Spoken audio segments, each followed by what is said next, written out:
Our CSC teams are great, but what about the big leagues? What are your favorite teams to watch or root for in Pro CS? I would say Dignitas because they have all the old heads. I didn't really watch CS up until 2016. I stopped after Astralis started winning everything, so I had to go with them. EG is my team, and for about a year and a half, it's just been nothing but pain. I'll be honest, I don't really watch that much pro scene, so I gotta go with Cloud9. Yeah, they're doing great. So I'm gonna lift this up. This is my keyboard, right? This if we can if it wants to focus, these are Team Liquid keycaps, right? Like, and I have a Team Liquid hat very close. So obviously, I'm gonna say Evil Geniuses. I usually follow more the players than the actual pros themselves. Simple on Navi is a pretty basic one, but it's fun to watch them play. So I really like how the way Gambit plays. I think that's probably a safe answer. It's just Gambit. Navi when they're actually doing well. And I really wish FaZe would be better based on their roster. My favorite pro team is Fnatic, as I worked for them. So I went to the Boston Major, for shits and gigs, and I just happened to sit next to or nearby to some people that worked for Fnatic, and we started talking or whatever. And so after that, they invited me to Las Vegas. So I got to go to IM Las Vegas, and we did, or DreamHack Masters Las Vegas, and basically I just would do the event marketing, so stand behind the booth and smile and wave and sell shit. But they would fly me out, they'd pay for all my shit, give me a bunch of free stuff like this hoodie, and my keyboard is a Fnatic keyboard. I got that for free, just for working. And then so I got to go to DreamHack Masters Las Vegas, EPL Finals Dallas, and E3. That was sweet.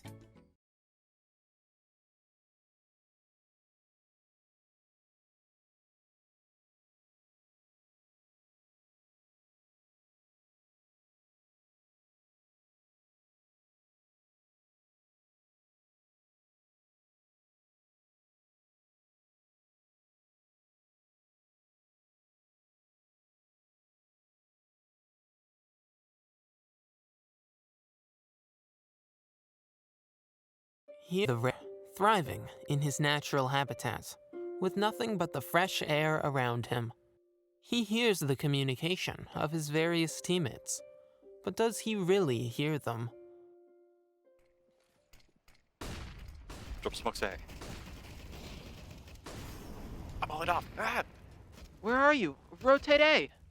But the B anchor would not rotate. He preferred his cozy little spot here at the van.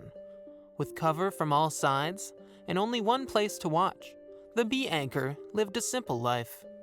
Sometimes, however, his legs would grow tired, so he would go sit on the bench. Although he lives a solemn life, the B anchor is not devoid of cooperation. In a rare instance of team play, one of his teammates will assist him up onto the sight boxes. Once there, the B anchor will not leave this elevated position for any reason. For if this is one of the rare rounds where he encounters terrorists, he must be ready for a fight. This, however, was not one such round, but it would happen soon. As flashes rain above from the apartments, the B anchor grows nervous of this impending assault, but he steadies himself, pulling out his trusty Molotov. He shall stop this take in one grenade, one click of the mouse, or so he thinks. You see, things rarely go to plan here on the B site. The terrorists were upon him, ready to deal the killing blow to their prey. However, the B anchor had one more trick up his sleeve. He steadies his hand and reaches for that one fateful button. I think they're B. The A and mid players are fast, used to responding to new information, just not fast enough. As his vision went white, he could start to see that place beyond. He wasn't scared. He knew his time had come. And as his corpse lay lifeless on the site, He reflected back on the memories he had in this little corner of the map, realizing it would soon be leveled by the terrorist bomb blast. It was a life well lived and time well spent. He wouldn't trade this for any other position. Because he wasn't good enough to play them.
CSC teams are great, but what about the big leagues?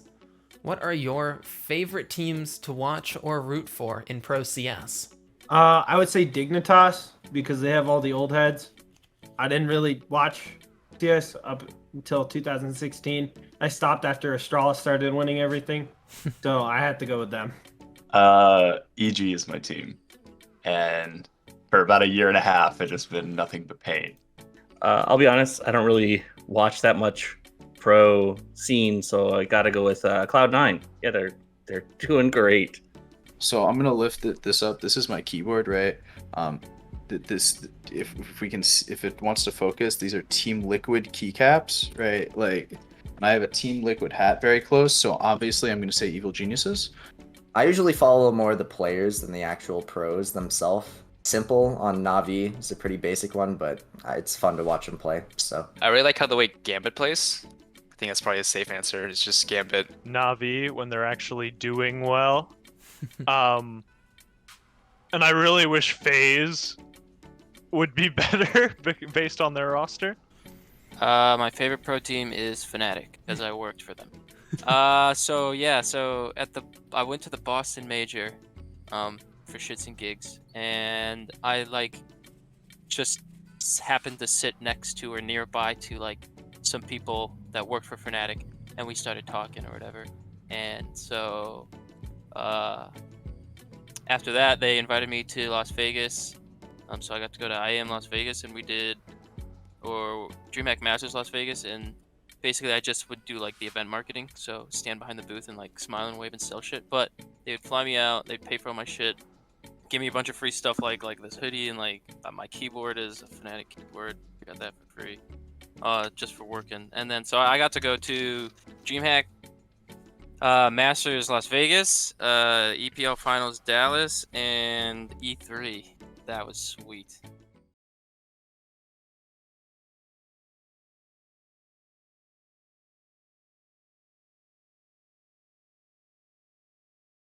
Here we find the rare bee anchor, thriving in his natural habitat, with nothing but the fresh air around him. He hears the communication of his various teammates, but does he really hear them? Drop smokes A. I'm all it off.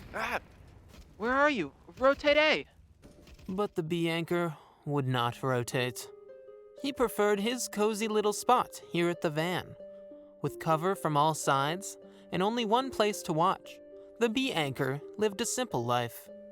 Sometimes, however, his legs would grow tired, so he would go sit on the bench. Although he lives a solemn life, the bee anchor is not devoid of cooperation. In a rare instance of team play, one of his teammates will assist him up onto the sight boxes.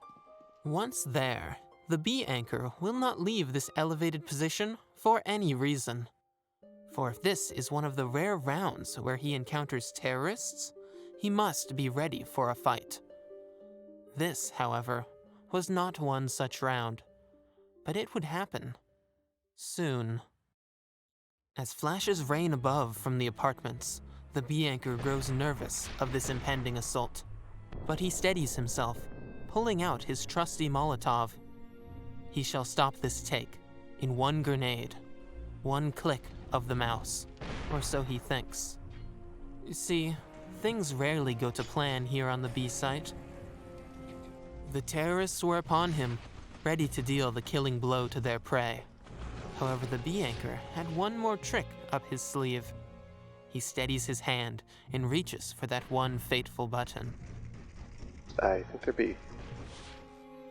The A and mid players are fast, used to responding to new information, just not fast enough. As his vision went white, he could start to see that place beyond. He wasn't scared.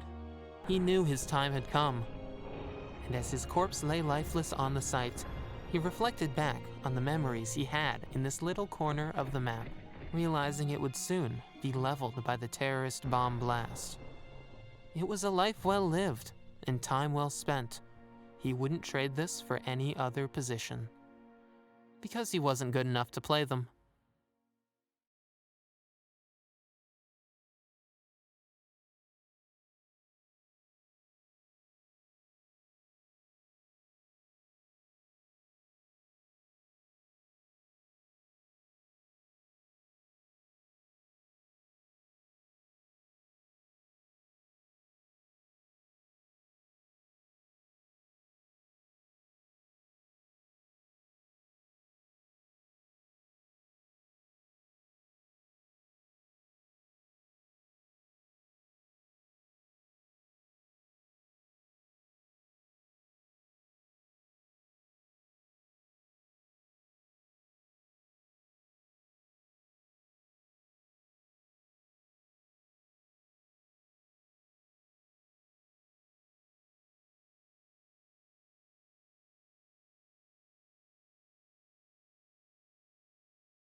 Hello, Internet, and welcome to the Counter-Strike Confederation Season 6 Elite Grand Finals. This is an exciting one. We've got two teams who have battled all the way through playoffs, one being the Bassoons, who I would say struggled a little bit at the start of the season, but have picked things up, won 2-0 in each of their best of threes to get here. And on the other side, Orange Crush, top of their group, winning out in a decently close best of three to make it here to the finals. These two teams going up against each other. Boy, am I excited for some great Counter-Strike. And actually, there's a little bit of history between these two teams, which I think we should touch on before we even talk about the current matchup today.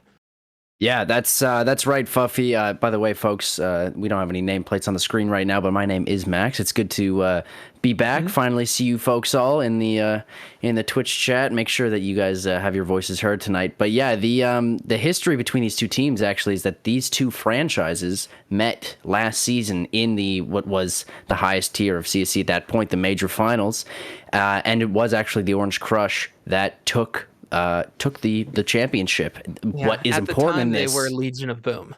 Yes, sorry, they were a different franchise name. But what's important about this is that the roster is completely different for the Orange Crush this time around, and it's the exact same for the Bassoons. So we're looking to see maybe a little bit of not an upset, but I guess a revenge play coming out here from the Bassoons to finally take a championship and put one underneath their belt.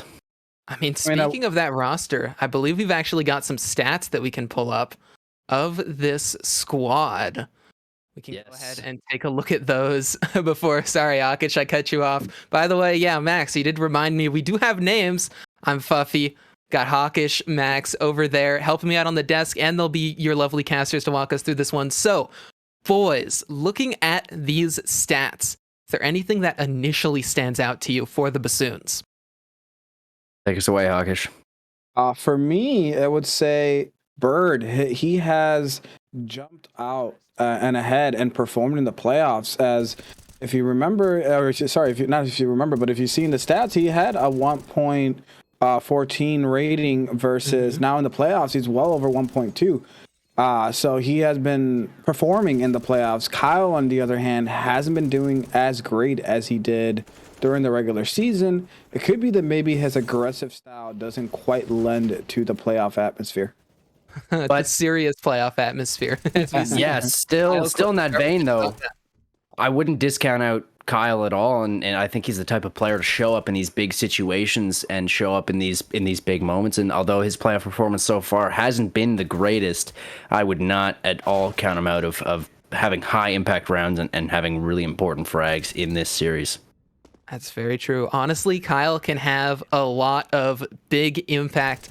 He is one of those players that you just got to look out for in the server. His opening duel rate is so high, he goes for the most opening duels of anyone on the Bassoons, and yet he still can consistently win them out a lot of the time, which, if that's your first person going in and they're constantly winning fights, I mean, it just goes to show why this team has been winning so much.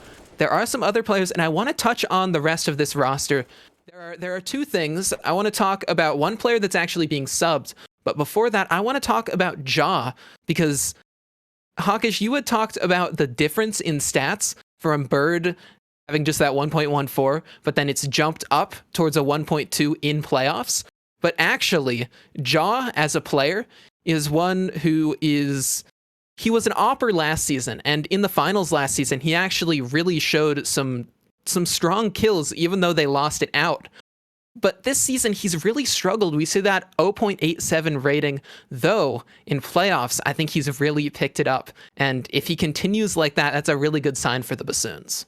It really is, and that's the thing. Ja has an exponential increase on his stats versus the regular season. I don't know if something just clicked at the right time, but that is something for the Bassoons that's really a boon.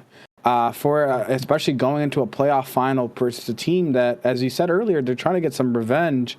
You need all your guns in play, and right now it's looking like the Bassoons are firing on all cylinders. There is though one cylinder of that gun, one piece missing, one bullet gone from the chamber. Sadly, VIP Varel is going to be subbed out in this game for Lee. He is unable to make this one. Now, Varel, we see him at the bottom of the stats, but I don't think that tells the whole story, right, Max?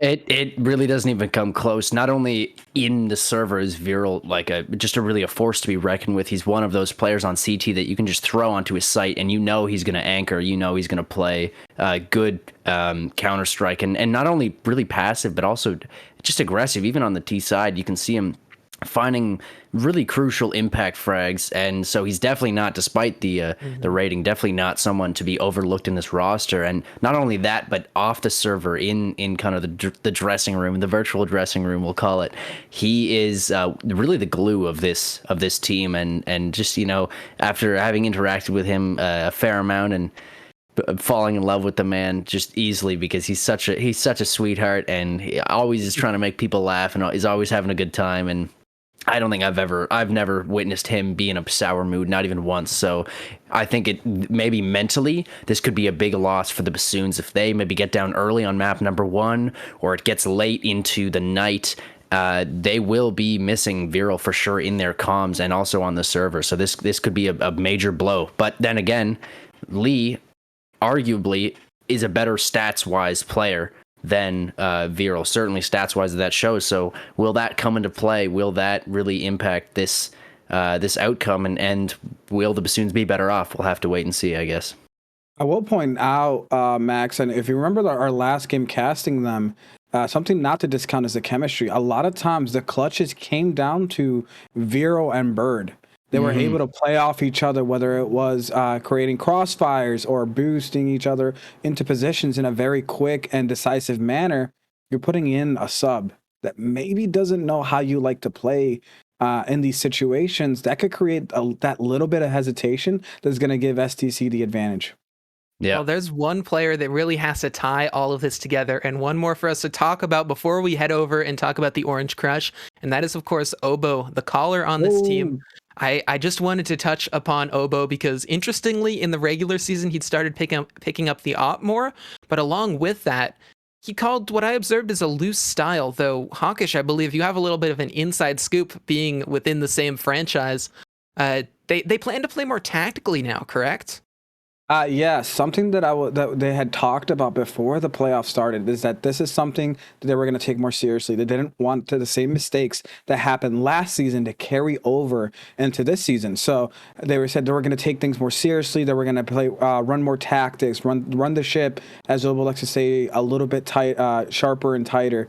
And I think it's shown in some of the latter halves of the playoffs, the quick decision making by the Bassoons and some of the tactics that they would go for were maybe things that you wanted them to do during the regular season, but they had kept that loose, puggy style that now in the playoffs they have just turned it up a notch, and I think it shows in their play. And so it's going to be very interesting to see if they go down or if they go up big, if that puggy style comes back out, or if they decide that no, we're going to take our boots and stomp those necks down. Yeah, and really important to that, I think, is the fact that on that last matchup that we did cast with the Bassoons, it was really clear that there were decisive calls being made by Obo, and that no matter what the calls, whether they were good or bad calls, the decisiveness of those calls was a major factor, I think, in them winning, because at this level of Counter-Strike, if you can do something coordinated and as a team, even if it's not maybe the right call, even if you're stacking the wrong site, you still are giving yourself, I think, a better chance than playing a really loose, puggy style. And I think, Fuffy, we had a whole desk thing planned, but it looks like we actually have to get into the game. So I'm going to leave it up to you two to jump into this one. We'll talk about the Orange Crush a little bit later, but right now, I think actions speak louder than words. Let's watch this game. Good luck, boys. Have fun on the cast. They do indeed, as we get started into the pistol round of the Elite Finals. This is CSC. Ladies and gentlemen, welcome back. We missed you so much, and it will be the Orange Crush starting off on the CT side. Kyle opening up with an early frag. And the con position is really going to be the main force of this first push. A good opening frag from the Bassoons to find a little bit of early advantage here. It is, though, still 4-4 now. They did get the trade, and it looking like they're going to create this push. You still see Kyle trying to get that pick over on A side to distract the fact that the rest of the Bassoons are pushing B. Oh, and he goes for the knife, but it doesn't matter as the Bassoons are going to come out swinging B with these pistols. Sam, the only one on the site to really make a difference. He will not find a kill, and that'll be the B site pretty well gone. Knee and Jordan. Knee on just one bit of HP. This is, by the way, Jordan, not Nadraj, as some people like to call him, as he goes for the retake. The Bassoons in good spots, but Jordan and Knee both line up for 2 beautiful kills. Into the 2-on-2, not enough health. Knee, though, making it close. The 1 HP is going to make this a tight one. Bird, biding his time, playing it real slow, not really going to give him anything. And he will swing out and find the kill as the Bassoons, with a near first-round pistol throw, do close out the round. A little closer, though, than maybe you would have liked to see. They had the 4v2 advantage, and it turned into a 1v1 fight. Got to be a little bit more careful on that and on some of those holds. Yeah, it's gonna be a dangerous one there. Their post plant was looking good, but I don't think they were ready for both players to come from CT from Heaven. Is an early aggression from the Orange Crush, leads to some info being gained by Jordan, as they will fall back. Knee's in a good spot, but Jaw's gonna go straight up. The bullets are gonna go by, and Knee finds that first kill with the P250. Good advantage, Orange Crush.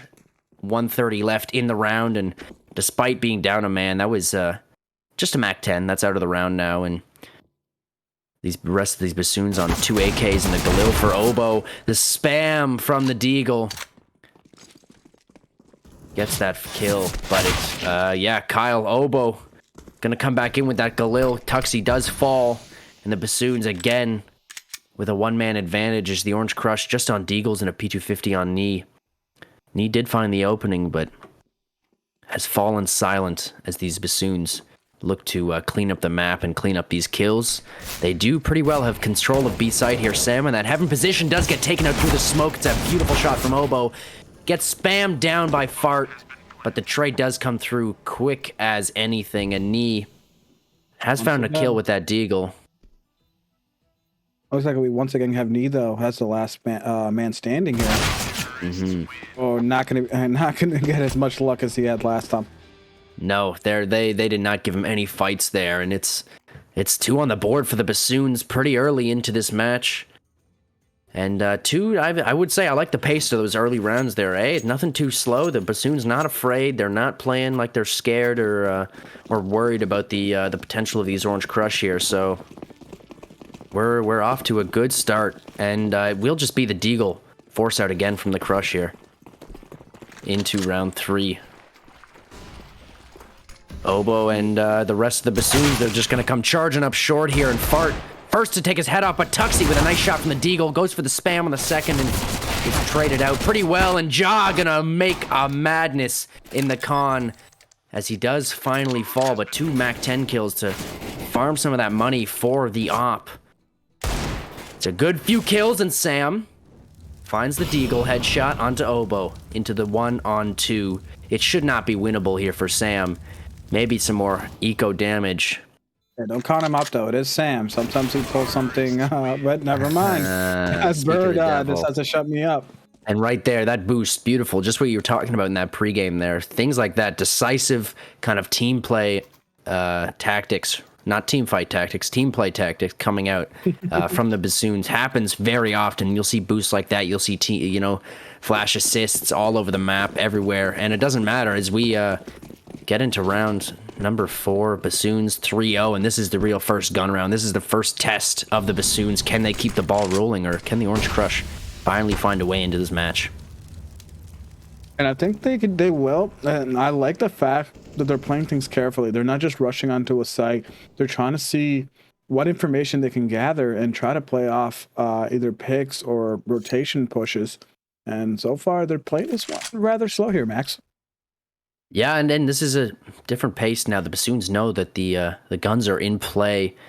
There are Orange Crush around the map looking to inflict some damage, and we see Tuxie, and I believe that's Sam up in bathrooms with an aggressive position, but Oboe, meanwhile, in water. Again, the boost coming out, and Tuxie falls. It was not Tuxie up in bathrooms. That was my fault. It was Tuxie on B side, and no more. The bomb in mid. A little bit of a slow push here. It'd be interesting to see what they do with this time. It's looking like they're going to do the full commit to B. There's only one player on site. Very interesting holds that STC is having right now. Yeah, really passive. And Fart, though, going to be the first point of contact here. He swings out into 3 players. Knee, though, finds a quick trade onto Bird. Careful now. The rest of these Bassoons here, they can't afford to peek this. The flash does come through. And the miss shot from Knee does find a boost, though, and is going to get spotted out. And that molly will do mega work from Oboe. Sam getting a little bit of damage through that spray. And while the Bassoons tuck in, Sam decides to play a little bit more passive. The molly comes out, though, a swing. And Sam finds that first kill into the 1-on-3, make it a 1-on-2. But not a lot of time left to make this retake happen. And there you go, quick as you like, Kyle with a nice headshot. Yeah, and you see there, it looked like I was questioning Sam's aggression, but he and then you see Kyle, he's gonna stay on side. He wants that kill, and it's gonna be very interesting to see who plays the game more cautiously or who's gonna cost their team with their aggressive plays. Yeah, we'll see if this aggression is gonna actually cost them, just like you said. But it won't be this round, I think, as the Orange Crush go for another defaulty round here, but it will be on the Deagles. Jordan with that scout, and meanwhile, Tuxie has found that kill in short. And that's a great opening. Bird, though, trades right back into Knee. Make it a 4-on-4. Jordan's in a nice spot here to find a headshot. Misses the first one and finds that headshot on the unhead-armored Bird. That is a dangerous one. Jordan looking to do some work, and he finds the tagged kill as well. My God, a beautiful defense of the long bathrooms by Jordan there to stave off these assaulting Bassoons. As Ja and Kyle are left alive in a 2v4, and Fart's in a great spot to find this first kill if he can. The molly does go down. That'll delay them for a moment, but he's not ready for Kyle to be up that close, and the spam misses. Tuxie on the site finds the first kill. Ja only left 60 HP, dances around, does not know where the rest of the team is, has to take the fight against Tuxie. The burn molly happens, but no. Tuxie with a nice patient play to find the first round for the Orange Crush. That's all Jordan there. Hey, my God, Hawkish. Yeah, he had a great swing there. I was kind of questioning the continued peaks with the scout, but he was able to get the shot off, get the kills, and now my question there was, why did Fart go with the molly instead of trying to get the surprise kill, holding tight? I feel like he could hear them coming. Just very questionable to molly and run away. Yeah, I guess the decision there maybe is that he doesn't know they're up so up. Sorry, excuse me. He doesn't know that they're up so close, right? So the molly is just trying to dissuade some fire here, but Tuxie gonna nade out the door and find that first kill. Fart gonna try and defend short here, and a flare kill is going both ways as we get into the 3-on-3, but the Bees Bassoons, Oboe and Kyle both chunked to half HP. Oboe below half HP, and the boost will come up again, and they will not be rewarded for it quite yet, as Sam eking his way down, and he could find these two players boosted up here. Oboe is looking into Con, and he makes the right play, tucking in, playing for time, playing for information. Oboe still has not been rewarded for this. Pin gets pulled, and Sam hears that. There's a timer on this play now as Sam starts to swing around the corner, and he'll find both the kills. A beautiful patience play by him. Ja not going to be able to hit the shot, and a beautiful play by Sam there to close out the round, and what was still a very winnable round for the Bassoons. It was very interesting to see how they were holding that. They know the door's open. And, you know, hindsight's 2020, but maybe clearing connector or not. The door and connector first might have been the play there. With so much time left, just play it a little bit more patiently. Yeah, beautiful stuff from Sam. I love that. That's just a really heads up, good Counter-Strike play. as the Bassoons look to take water control. The early molly is thrown, but none of these Orange Crush go for the defensive play in water. None of them take control, and this could be a dangerous play for them as Fart gets a nice spray down. Tuxie finds another kill. Tuxie doing work. Fart and Tuxie both doing work to hold this site. And Ja with the deagle all alone in mid now. Up con and gonna creep around, gonna look for these flank kills if he can find them, as the entire Orange Crush have rotated down towards B. What a play there by STC. The spray transfers on that play, allowing the kills to come through very quickly. And now you see Ja as the last man alive. Good, I believe. What's the word, Max? Because they were patient, but not patient. Yeah, I think just reactive is really the term there, right? They're playing short, nice and clean, nice and easy, and those nice 2 spray downs find them at what could have been a pretty deadly eco round. It was an interesting decision, right? They use the molly, they kind of not waste the utility, but they do use the utility to somewhat take water, and then they just give it up for free. So maybe they did know that those pistols were in play and opted not to go for that water. But meanwhile, Tuxie gonna go aggressive on the CT side, but John Khan is gonna find that first fight, finds the first spray, and was a little confused about both players. Sam, though, finds those 2 kills. Does get traded out by Obo eventually. A nice swing. I like that from Obo to take the advantage. Lee, very low, 18 HP as these Bassoons come charging up. It is the man advantage, but only just 3 AKs in the round for the Bassoons, and that op on Knee is going to have to do some work here. Flash onto the site, but no one really there to swing. Fart in the bank position. Going to start the clear, but there's a lot of utility down. But not much left for these Bassoons. If this take's going to happen, it's not going to be stopped by any kinds of utility. It's going to have to be the Bassoons and their mechanical prowess. Fart going to start playing for some information. The flash does come out, and Obo finds that first kill. Fart into the 1-on-3, spamming through the smoke, and he will get on the bomb. Fart gonna defend his defuse, and what the heck just happened there? I don't even think they knew. Bassoons flub that as no one swings out to stop that defuse. My God. Yeah, I didn't even know they was being defused. What you didn't notice is they both hit it. It wasn't a fake by one player trying to hit it twice. It was a fake by the first player, and then the opper immediately hopped on it and stuck it. I believe that was, it looked like that was just a call to hold because you saw the player that was in the smoke, and then Fart immediately pushed out to defend him. So he was playing it basically just, hey, I'm the damage sucker here. Just let me take the hits. Let him defuse. Yeah, wow, that was, I did not read into it that much, but what a play from the Orange Crush on that retake. Khan here going to be the first point of contact, and Sam's going to start spraying. We'll find some damage, but no kills to be found for him as Bird finds that first one. Lee also finds Tuxie, and Orange Crush down early, though. Fart gonna trade one back, is it on 1 HP and finds a second one? That is not allowed. And the miss shot from Knee, that's not a good start to this round. Knee, though, does find Ja.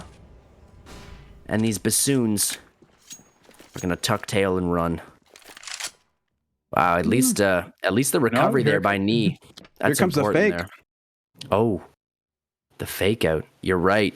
The Bassoon's gonna walk right back, and Knee, the opper, is not gonna be in a position to really put a stop to this retake at all.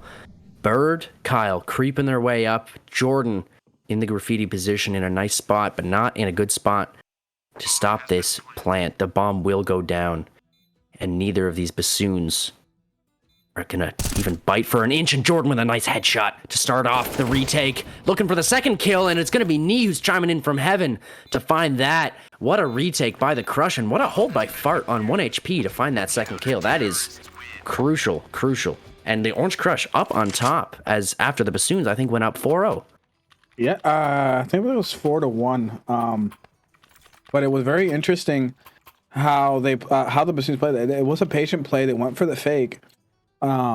but I did not like their holds on site. That was where I was questioning where they located themselves, because they just allowed the easy push up and retake of site. I think that maybe they should have retreated, found some more cover. It was just it was questionable to me.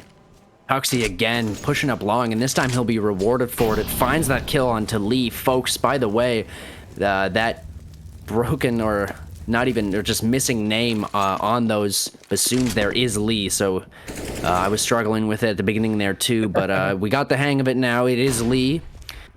As the flash comes in to maybe get Jordan some info here, but the only info he'll get is a bullet through divider. Sam with a nice aggressive play. He pushed up Monster there and went all the way around. A good find from him, and the bassoons back into a 2-man deficit. Tuxie make that a 3-man deficit. Tuxie doing some work here in these opening rounds to give his team the early advantage. Again, Tuxie finding another one. It's a 3K for Tuxie on the round, and it's been good spray downs ever since the first kill. Yeah, and I think something needs to change for the bassoons. What they were doing early was working, but the Orange Crush have adjusted, and now they're winning the gunfights. So in this game of chess in CS, they have to figure out what is the next move. Maybe it's just let Bird do his thing, because what a double kill. The Clutch Meister himself, man. This is the biggest Clutch Meister in all of Elite, but it will not be today, as Jordan is in a good position to find that flank onto Bird. Bird just had no idea where he was. No idea that he could even be up bathrooms. Yeah. I just want to see a change in the bassoons. They need to do something to throw off the Orange Crush, because right now they have all the momentum, and they're going to... as long as they don't throw it, that's another eco round win for them coming up here. Yeah, and I think that what that change really needs to look like here is maybe a little bit of a pace change early, because I think what's happening right now is they're just 1v1 fights happening up through con and through mid, and if you let people like Tuxie, people like Sam and Jordan, even if you give them those 1v funds, they're likely to win those, even despite all the firepower on the bassoons. Just the way that it's looking right now, they're gonna win those 1v1s. So you gotta change something up here. Oboe has really got to get into this game and make some calls. As I say that, Tuxie does fall, and the bassoons are at a man advantage, but only just. Ja on 14 HP. Yeah, it is an advantage, but and there's the drop. I don't know if they're trying to use that to their advantage. They've been sometimes just making some interesting moves, but it looks like they're going to do the commit here to B. You see the lurkers now rotating. It looks like it's going to be a 5-man push onto B. And this is not a bad play, considering the fact that they've got a man advantage here, and that rotate down is going to be some seconds away. If they can get the opening pick, it would be massive for the Orange Crush. Knee going to be aggressive, coming out, and while Bird finds an opening, Knee will chime right back in with a kill, and he's all the way down. This is some shotgun hopping. Oboe does find Knee, and that's some real aggressive play coming out from Knee. Maybe too aggressive, some would say. Sam in graffiti and in a nice spot. But Jordan, a good bit of utility. Smoke for short as he gets aggressive, and Oboe swings out at a perfect time. Sam with a beautiful flick down onto Oboe to trade that out, and Kyle, a trade of his own. A good defense by the bassoons and a nice take to find what was a clean opening into that site. Yeah, they were able to stop the bleeding, which is good. Now they can maybe get some weapons in their hands, maybe start taking another round. On the other side, yeah, you got to question neither. Why would you push that close in the open with an op? Like, do you really trust your flicks that much? Yeah, I mean, I thought we called Tuxie here the Iron W key. I didn't think it was Knee, but I guess maybe that name needs to be traded away, as Fart finds the opening once again. This guy must be on for some kind of opening stat here. I think he's found more than 3 or 4 in these first 12 rounds. Ooh, good hold by Knee. Beautiful stuff in the divider position to find Lee. And Bassoons once again find themselves at a man disadvantage already. Minute 15 left in the round. This is round number 12. Orange Crush on 6. Looking to take this CT half, as it's been a back and forth first half, to be certain of that. Bassoons waiting for some kind of aggression out of the Orange Crush. Knee is about to get a frag here if they push ahead. I love this crossfire. Bathroom. And Fart cannot flick over fast enough. That's a great spot, but Knee is in a perfect spot to find 2 kills. I love it from Knee in that garbage can position, and he saved this round for the Orange Crush. That swing from Fart there, while it was for info, was detrimental, and Jordan on the op will find that last kill. Orange Crush up 7-5 in this first half of the first map of the Elite CSC Finals. Ladies and gentlemen, thank you so much for joining us tonight. And let's hope we get to a third map as usual. Fingers crossed, but we'll see. I want to point out there, Max, that was a great hold by Knee, because if they had pushed him outside of bathrooms, you had 2 guns pointed in the same direction. But if they didn't, exactly what happened is what he had planned out. You were able to get the sneak kill, but now we're going to get another round. You see all these trades flying in. And it's looking like the advantage is going to the Bassoons, as it's looking like the Orange Crush now have to full rotate as the site goes to the Bassoons here, Max. And there's Kyle, the man of the opening duels. He finds that first frag, does get traded out, and he's going to open up that site completely for these Bassoons. Sam is in a nice spot to find Ja, who has utility out, but somehow doesn't find the kill. Unbelievable. Good reactions from Ja to be able to pull out his gun, his AK that is, and find that kill, and the Orange Crush are just gonna have to call the save here. What a beautiful the TKS there for Ja, which is perfect because he had the molly out, but he immediately got the head tap. He doesn't get that head tap. You think Sam has the kill, so that reaction time was just masterpiece. Yeah, and that kill vital to the entire round, because if Sam has taken that water position right, he's able to go up short, and suddenly that's a 3-on-3, and that becomes a much more winnable round for the Crush. So good work from Sam to really close out that round and get Bassoons back within 1. Oh man, I don't want to say I don't hope, but I would not be surprised if we see another match like we did the last game, Bassoons versus...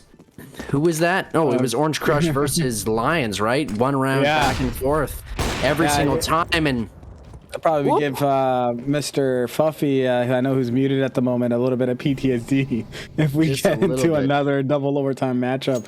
I want to point out. No. I want to point out Sam over here, the one running the M4 without the silencer. Interesting.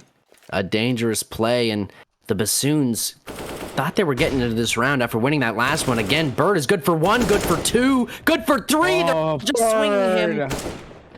The man with the plan, or with no plan whatsoever. Who knows? He's just going up. He does spot Knee as well, and he's going to find... Not that. It's going to be Lee to get into this, and he wants this. Jordan, though, has control of the bomb, and this could be detrimental to the whole round. How do you forget the bomb?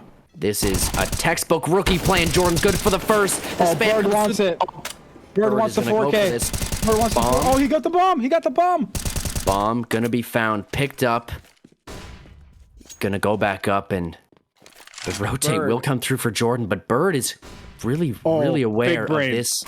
Big brain. Wow, I don't even know what's happening. They're both out faking themselves here, as Jordan is gonna play in between the 2 sites. He's gonna play off of sound, and Bird's gonna walk back down Con. We'll see if he can get the silent drop here. This is important, because if he does not, Jordan will know exactly where he's coming from, and he doesn't even care about the silent drop. He's going to run for it. Jordan's in a great spot to win this clutch. Bird, 8 seconds left. The bomb will go down. Molotov and flash.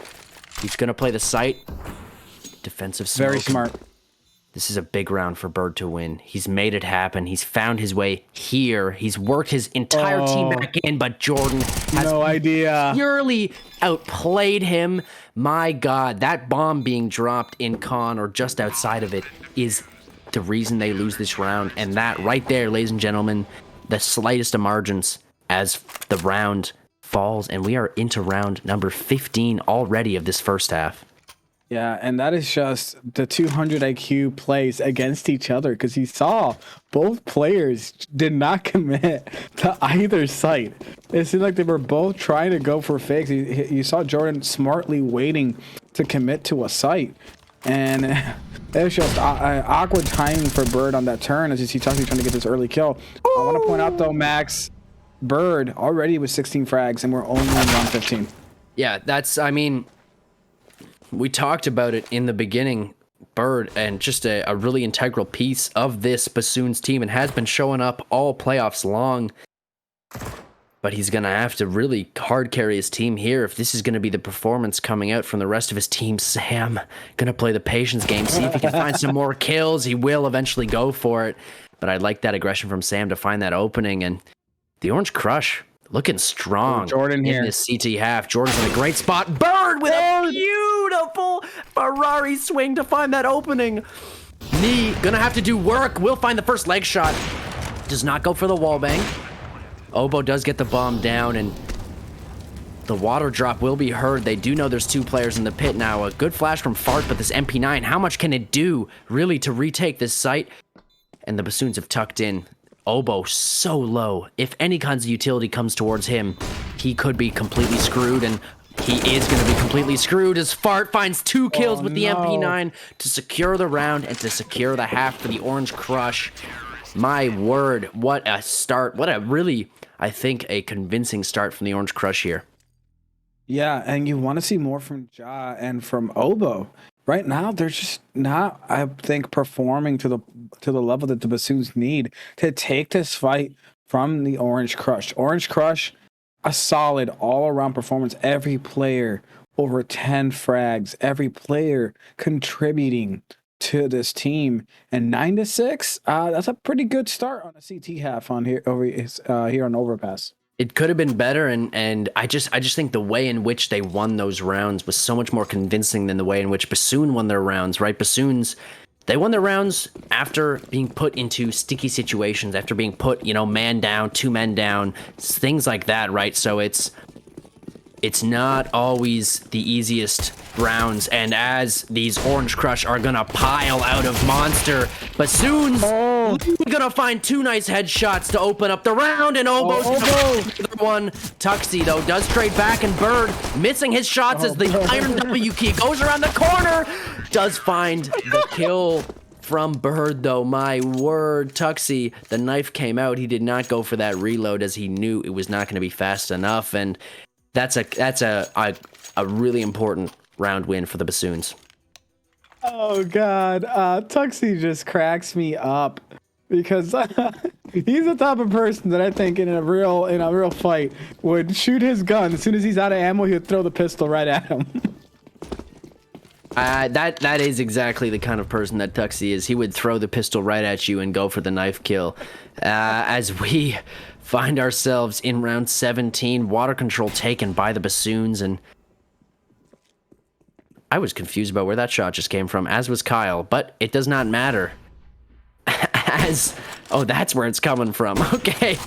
Kyle was just as confused as I was. Ja trying to go for the wallbang with the scout. I don't even think the door is wallbangable with the scout, is it? I'm not sure. I don't know. I'm gonna lean on maybe if Fuffy wants to unmute and let us know if he knows. I don't think that's wallbangable, as the Orange Crush do start to come back, and Kyle's in a great spot for this first, but he's gonna miss the spray down. Oh, this could be horrible, as Lee does those 2 frags to bail Kyle out. Kyle not really looking like he's gonna be performing this first map, as the 2-on-2 does eventually come. Obo, they've heard that drop though.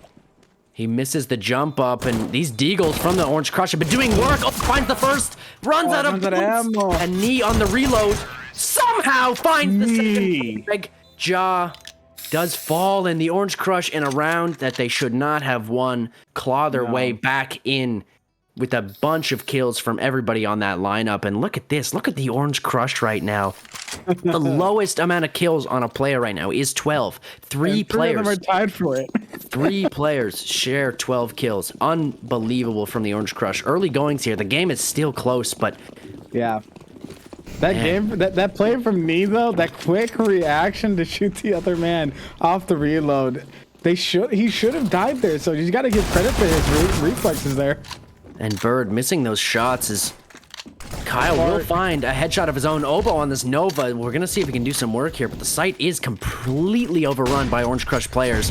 Bassoons going to try and flash themselves in, but going to get blocked out. Ja going to fall to that Mac 10 on Bart, and it is mayhem in the short position.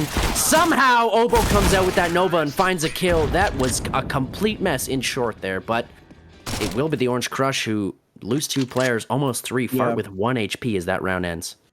My question is, how did that turn into Orange Crush? We're back on CT because you look at the map and I'm seeing all the 4 Orange Crush on the site with every single bassoon trying to fight from water and monster.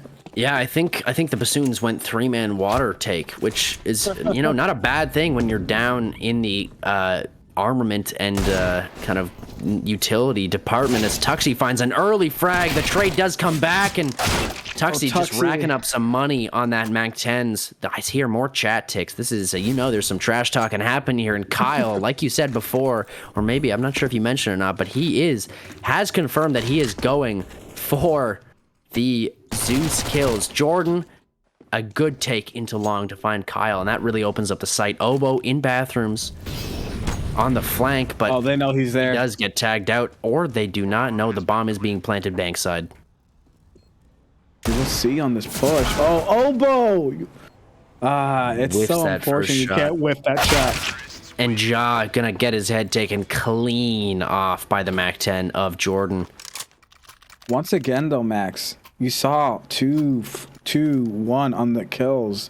Just the spread of love on that side, it has been the difference maker here. You see 16, 18, 16 versus the other side. You have basically 1 star and the rest are trying to show some life. And It's what's just tough to beat. important there, if we want to bring up a scoreboard again quickly, is Lee. Look at that. Lee, out-fragging most of his team while he is not quite there in the points department overall. He's very close. Good for him to be performing at a time when the team that he's subbing for is not, and Fart finds another opening kill for his team. The man is doing work, and that's a Mac 10 against an M4. Kyle does find the trade eventually, and he will find the second through the smoke. Finds a third. And just as I counted them out of the round, the Bassoons find some frags and find a way to even out the scoreline, but Jordan will fall after getting a nice flick kill, and Sam, the 1-on-3. Kyle with no health. A beautiful flick over into the toxic position. Sam with 23 HP. Ja opping and misses his shot, and this is where you get dicey. This is where the ego peaks come out, and Sam will not clutch as Bird, the hero of the Bassoons, finally gets another CT round. I think that's their second CT round on this half. And those chat ticks just continue to come, and you know that Sam is not happy with how that one ended. He had the great initial kill in heaven, just couldn't get Bird. Bird is the word over here. Bird is the big word, and he's going to have to be even bigger in these next few rounds as we are into round number 21. This is it's even though Orange Crush lose the round, it's a really strong round from them to come out with Mac 10s. Ooh, Oboe. And Oboe's, this is crucial. Needs to find the first, does find it, backs up immediately. A nice passive, or not passive, nice aggressive play from the Bassoons, and a smart play to just fall off immediately. The Iron W key with a shift involved, and he's going to be up and finds that first one. Does get traded out, though, pretty quick as Kyle's in a great spot. Bird finds that first kill into mid and falls off. Fart can't find the kill as running Bird finds a second on the round, and Bird's putting not this team on his back, but putting the team perhaps in his pocket and taking them along for the ride here. He's found 20, I believe, already. Yeah, he's performing so well. I want to say that's a top frag in the entire game, but his teammates gotta help him if they're gonna come back to potentially fight or claw their way back, I should say, into this one. Yeah, and Jordan, AK in hand and a little bit of utility, is gonna opt for the save, as that economy on the Orange Crush is a rough one right now. Fart really the only one who'll be able to buy back into this next round. Jordan could drop once. This is important here. This is a crucial round, because if they decide not to invest, it is advantage Bassoons for at least a round. Get them up to 9, get them closer to double digits, and we'll see if that could swing the momentum in the Bassoons' favor. It's very important that not only Jordan saves this, and it looked like he will, is there's no hunting coming out from the Bassoons. Yeah, and very interesting to note, too, how well the Orange Crush, as they call it, probably a good timely timeout to Very talk smart. this over. Their ADR has been solid this match. Utility damage, that just shows. Like, you see, only Oboe has, I think, what I would call significant utility damage. Meanwhile, over the Orange Crush, that's gonna kind of has been their bread and butter. It really has so far, and that is just disgusting. Just disgusting from the Orange Crush so far. Honestly, man, I like the rounds are close here, but it's man. Really, it's really honestly what it is. It's Orange Crush just not respecting the Bassoons, not giving them any kind of, it's Tuxie there walking up short and saying, yeah, I know you just got the opening kill here. And you know what? I know that you're not going to be watching short. And even if you are watching short, I'm going to take the fight and I'm going to win it. And he gets what you could say was lucky there. But I think it's also just the Orange Crush know that they've got to play with fire here if they want to have a good shot at winning this. Yeah, and Max, the full buy here. Do you question that? I don't question that because I think the Orange Crush, because if they take this round, this really puts a real timer on this round. And look at this, Tuxie already starting off with some kills through the smoke. Jaw plays the edge of it, looking for a kill. Jordan, though, will spot him out and find that kill to trade in. Kyle, aggressive in water and finds the lurk in Sam, but the Orange Crush, they're going to come charging up to the A side here. Utility will come down. Oboe needs to come up big for his team here. Needs to find at least 2 to even out the score. Fart. Are they going to run into each other here? No. Beautiful. Oboe play passive and find those 2 kills. Fart and Jordan fall. Tuxie down into bank. Kyle's in a great spot to find that aggression. And suddenly, Just knee. Trying to put a sock in my own mouth. And my word, he almost clutches up a insane round. What was a 4-on-3 for the Orange Crush is immediately turned back against them in a 3-on-1, and then Knee makes it a 1-on-1 but gets traded out. My God, the Bassoons win a crucial round in this first map to really put the hurt on the economy of the Orange Crush, who will actually buy straight back into this. Interesting. Not a lot of utility. As I say that, Knee gets a full kit and a Mac 10, but the Bassoons full utility pretty well, except for Kyle. And that op on Jaw, that's something that we haven't really seen too much. We've seen it in a few rounds, but the economy for the Bassoons really hasn't been there for him to be able to take it out consistently. Again, another crucial round here as the Bassoons look to get closer to tying it up. Jaw misses that first shot and is a little slow. Shakes his head in disgust there as he knows that he was a little slow to back up. And the Orange Crush are given long. Yeah, I'm so excited with how that round ended. That really came down to Oboe, but here comes Kyle with the early kill. Advantage Bassoons. Advantage Bassoons, and the water position from Kyle will work out well. Tuxie gonna see if he can recreate some of the magic in the last rounds that he's played in the water area, but no, it'll be Fart. And Birds up ready and waiting for that aggression from Fart. The Bassoons have shifted their play. They are no longer going for the aggressive style that they've been playing on CT so far. They've gone for a much more passive hold, and it's working. Jordan, though, spotted out Kyle. I don't know if Kyle spotted out Jordan, though, and the boost is there. Kyle's in a great spot, though, but the timing could be everything, and Jordan finds that first kill, finds the second kill, but Lee trades him out, and will find the second kill onto Knee as well. Holy moly, that was looking dicey for a moment.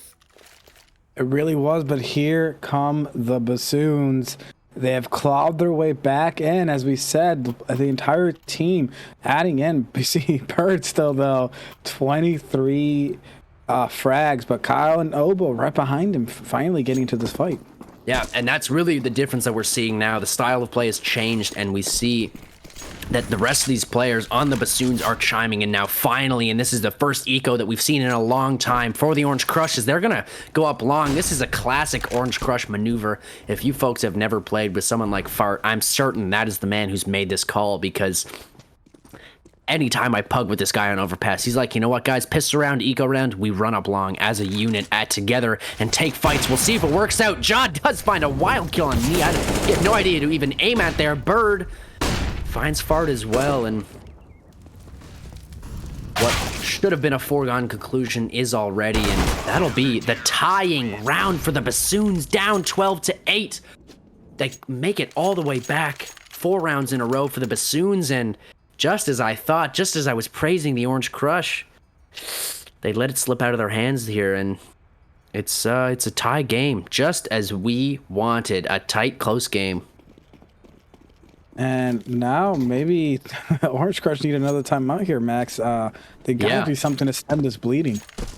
I think what it's got to be here is a nice concentrated take from the Orange Crush here. A nice concentrated take onto one of these sites that isn't a default, because it looks like now, after the 1v1s had been going their way the whole game so far pretty well, the momentum, the advantage had shifted into the Bassoons' favor, and I really think it comes from the fact that Bassoons are playing a much more passive style of Counter-Strike on their CT side of Overpass, as we find ourselves with a minute 18 left in round number 25, and Kyle spotted one player towards water. I don't know if he spotted him or that was just the spray of Fart that alerted him to the presence of water players.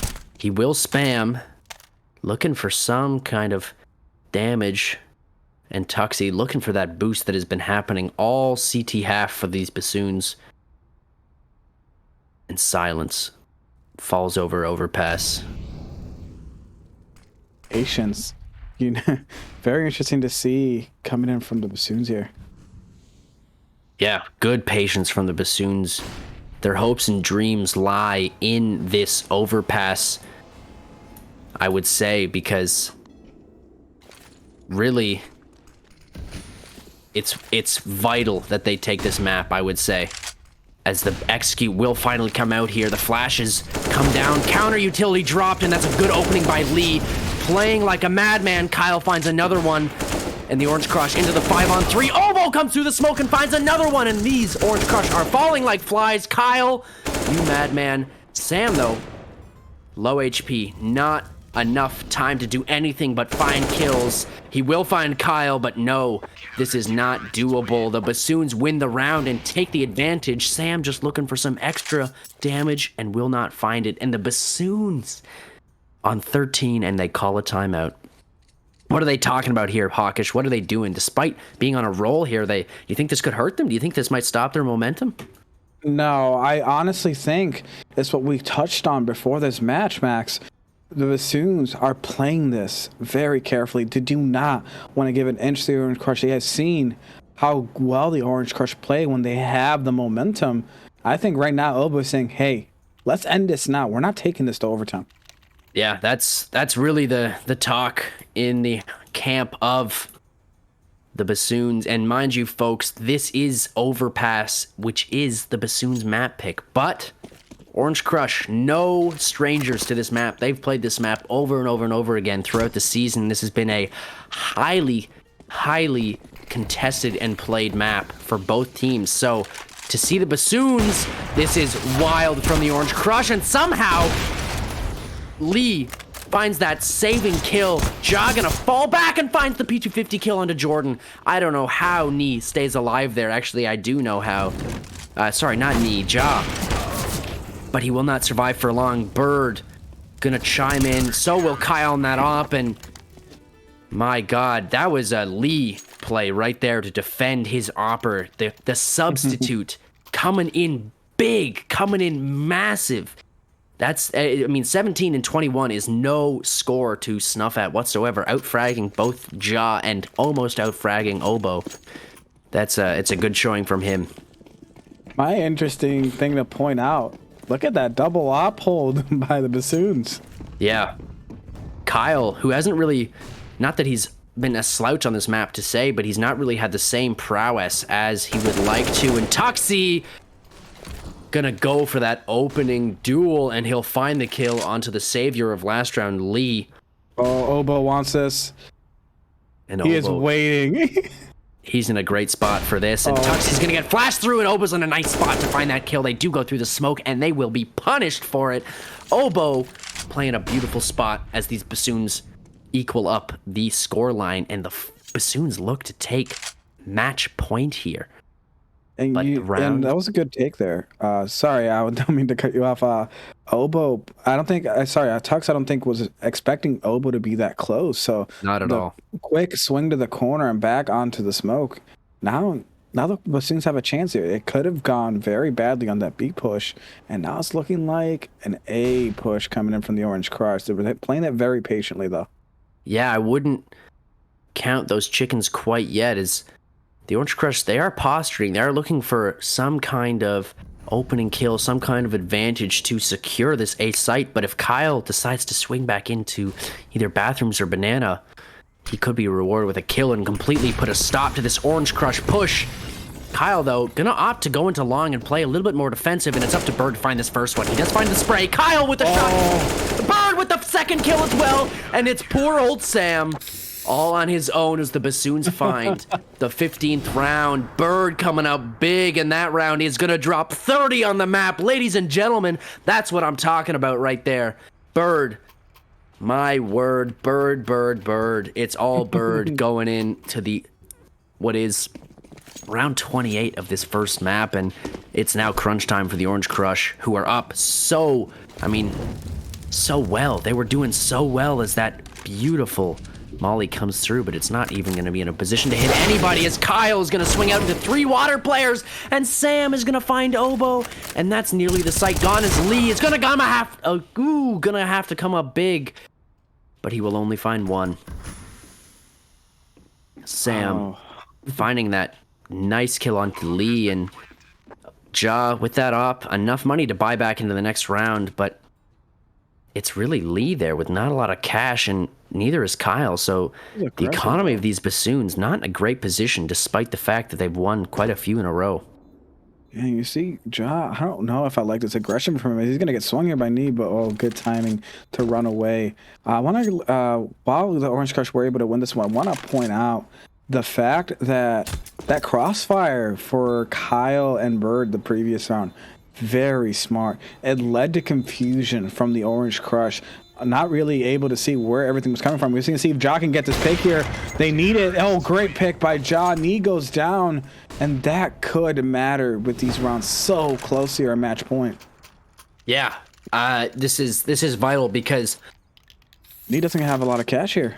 No, this is major here. Knee does not have a lot of cash, and if the Orange Crush do win this round, it'll be an interesting position for the Bassoons to be in because they won't have very much cash themselves either. This is obviously a game-defining round. We are into round 29. Ladies and gentlemen, this first map has flown by despite the close scoreline, and the opening frag is not yet to come as Bird gets away with his life. A lot of utility being thrown into Bathroom, and Bird's in a really advanced position here. I like this. He's gonna put his life on the line for some info. Oh no, the timing. He hears the players jumping around, and he doesn't find the kill as he sprays through onto Bird. 29 HP, finds the first kill. That's huge from Bird. Yeah, massive. Great first frag. That was so close. We saw Bird with just a little bit better timing. Might have been able to get their backs turned to him. But now this is going to turn into a B push. Oh, the hold here from Ja. If he can hold them off. There it is. The first frag coming in. And now you see the team is committing here, though. They're getting into monster here, Max. And this is a massive, massive moment in this match as Ja finds another kill coming up big for his team. It was started by Bird. It's being finished off by Ja. The only 2 Orange Crush players left, Fart and Knee gonna tag up Oboe. Gonna go for a spray, and Fart comes through the smoke. Knee finds the first, but it'll be traded out by Lee, and that'll be the Bassoons taking round number 1. Sorry, game number 1, map number 1. Bird dropping 32. Unbelievable. There's some cases being dropped in this one, folks. My God, who would have guessed it? Holy moly. Just so you know, if you play in a championship final, it looks like you have a solid chance at getting some cases. So, hey, join next season to see if you can be the ones competing. I got to breathe there. Holy moly. My mic was peaking that whole game. It felt like I was sitting too close, but my eyes were just getting drawn into the screen. What a great first map from these two teams, and the Bassoons able to make a little bit of a comeback there as they were down. What was it? It was 12-8, right? That was the scoreline, I believe. It really was. So great start for the Bassoons, but to me, what I look at is I think maybe they gave a little bit too many runs on what I want to say was their map pick. So it's going to be very interesting how they play on Inferno. The thing is, though, I don't think they gave rounds. What it really was is it was the Orange Crush, in my opinion, playing a really good start, right? A really good start to that map, and I would put more emphasis on the fact that Orange Crush was performing well and perhaps not that the Bassoons were failing. I would just say the Orange Crush came out ready to play on a map that they know how to play. So yeah, Fuffy, welcome back. What a first map. Boys. That was the first map for sure. Whew. We got a lot to talk about. I'm sweating. There's a lot to talk about, but the first thing that I really want to bring up is you'd mentioned essentially like that was their map pick. But what I would say is that both of these teams are comfortable on both maps coming up. You know, they won. The Bassoons did win out their map pick, but that's a map. That's a map before that we have seen the Bassoons actually not play as often. And on the other side, Inferno being picked by Orange Crush, the next one, if you see on that lower third graphic, even though it was picked by Orange Crush, that is a favorite map of the Bassoons. So honestly, on either of these, that back and forth can come in. But before we talk about Inferno, I want to talk about Bird. Oh my God. That man guy was insane. He really kept the Bassoons in there when they needed him most. He was there to find key rounds to make sure that that first half did not get too far away from them. A 9-6 half, I think, was really positive for the Bassoons, given the fact that how they were playing that first half. And just big ups to Bird. Bird is the word today, ladies and gentlemen. He kept his team in there and I would say clutched out that whole map for them.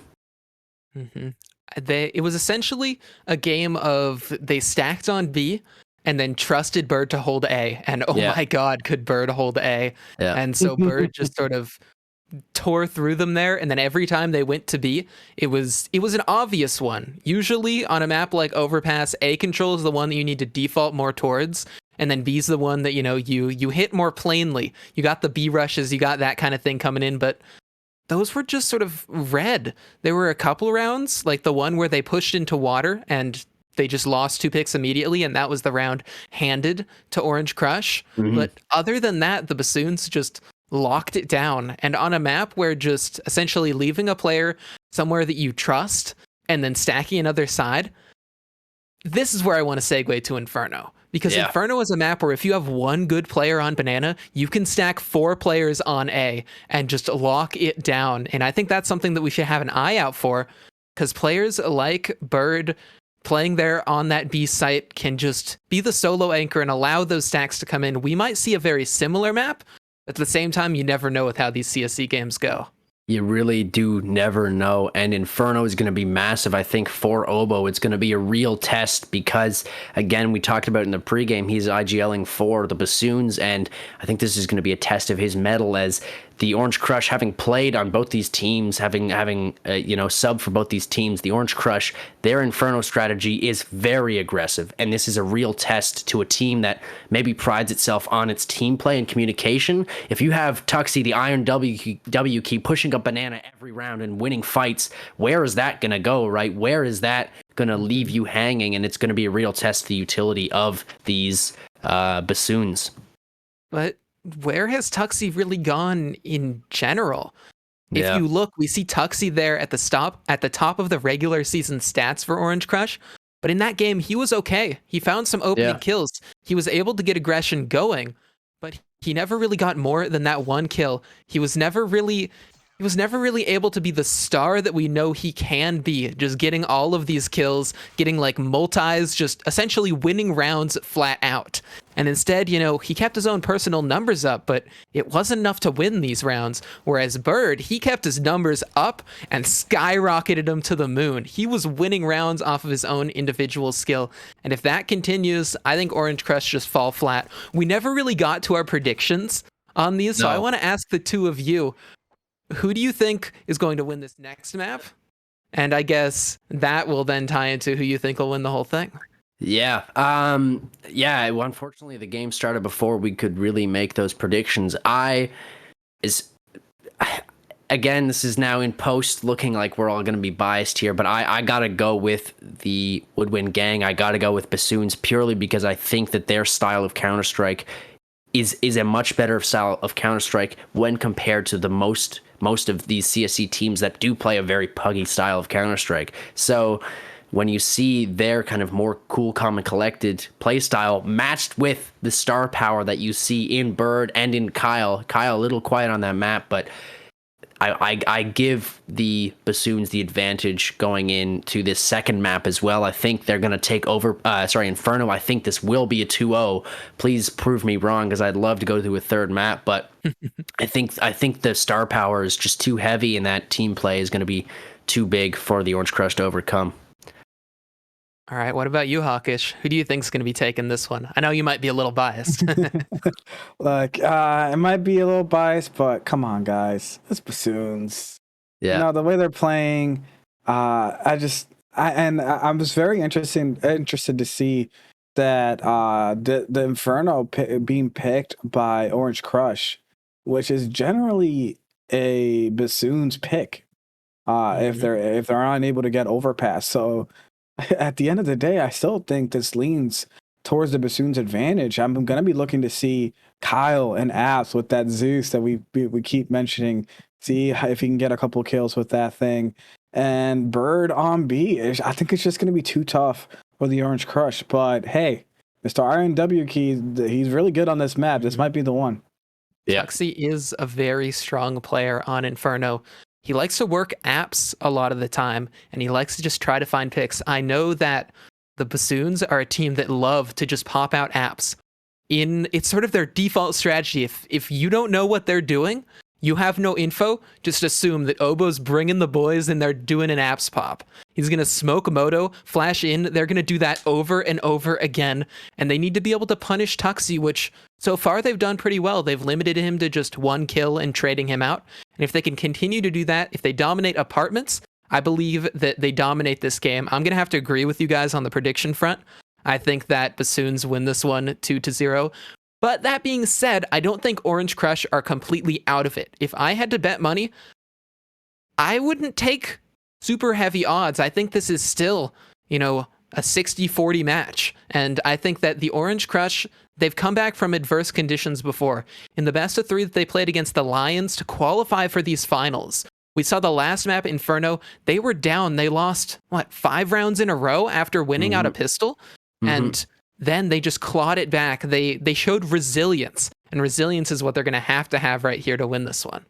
Yeah, that's the thing, though, is I think Overpass, despite the fact that they picked into Inferno, I think Overpass was a little bit of a win condition for them. I think that it's going to be a tough one for them to take here. They'll need a really good start, and I think it will actually be, it'll be the CT start for the Bassoons. So Orange Crush are going to have a big T side here, a big opening to this game, I think, if they want to stay alive and fight for this championship.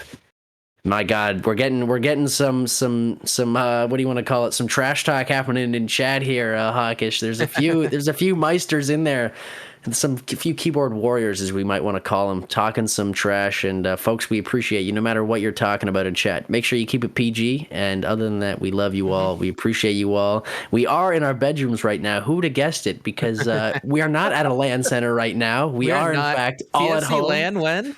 CSC hey, I'm down. Happen. I'm down. Let's do it. It'll happen, folks. Probably a northeastern meetup, as it looks like most people are in the northeast. But how far are we on this game here, folks? I think we're still waiting for some people to join the server. Yeah, we've still got some time to a little bit of time before they hop in. So I think before this, I pointed out that apartments pop, and I pointed out apartments being a key point of the map. But are there any other key players or points that you guys want to sort of focus in on going into this? Anything that you guys want to highlight, not just like a prediction for, who will win, but how will this go? Where are the important parts of the map? Man, I think, as I pointed out before, that banana, I mean, this is an obvious point to make, but I think it has to be made anyways, is that banana is going to be massive for this T side. We know It's something gonna about be massive big. bananas here at CSC. We really do. And Tuxie, the man with the massive banana and the iron W key, is going to be going up banana a hell of a lot this first half. And so seeing him take these first duels here and seeing him win these first duels is a win condition for the Orange Crush for sure. But do not count out the rest of these Orange Crushes. Jordan and Fart, I think, are both going to be key players on this team as well. Jordan, of course, IGLing, so his shot calling is going to be massive on this T side, right? You can't default against a team like the Bassoons. You cannot afford to just take 1v1s and lose fights because those team flashes, that utility is going to be strong from the Bassoons. So it's going to fall, I think, on the calling of Jordan and the star power of Tuxie to really win out this map and bring us to the third map, which will be Mirage. All right, if it goes to Mirage, I know we all are sort of predicting towards the Bassoons winning out on Inferno, but if it goes to Mirage, do you think the tides change? Do we think there's a swing? If it goes to Mirage, do you think Orange Crush are favored in that one? Or is it going to continue to be this uphill battle as we sort of pointed out after they've dropped Overpass? What do you think, Akash? Honestly, I think it would swing the fight. These are basically Bassoon's two favorite maps. If they are taken off those, especially if they lose on Inferno, that's gonna be morale crushing. And I don't know if we're gonna see, we would say, a tilted Obo or Kyle, but if that happens and they have to move on to a different map that they might not exactly love, that's gonna be scary for them and could swing the tides of the battle here. Oh, we mentioned a missing VIP Varel. Lee jumping in as the substitute has really been, he's been doing everything that he needs. He's been strong. We saw him on those B site holds there on Overpass. We'll see how he fares on Inferno, but on Mirage, I think Lee is a very strong player to be bringing in as a sub. I've actually had Lee sub for my squad playing on Mirage, and we were able to win it out. That being said, will that be enough? Because Lee is subbing in for Varel. Varel being the one gone. And we sort of describe Varel as the heart of this team. Yes, Obo is the one they all rally behind on these pushes. Obo's the one calling where they're going to go.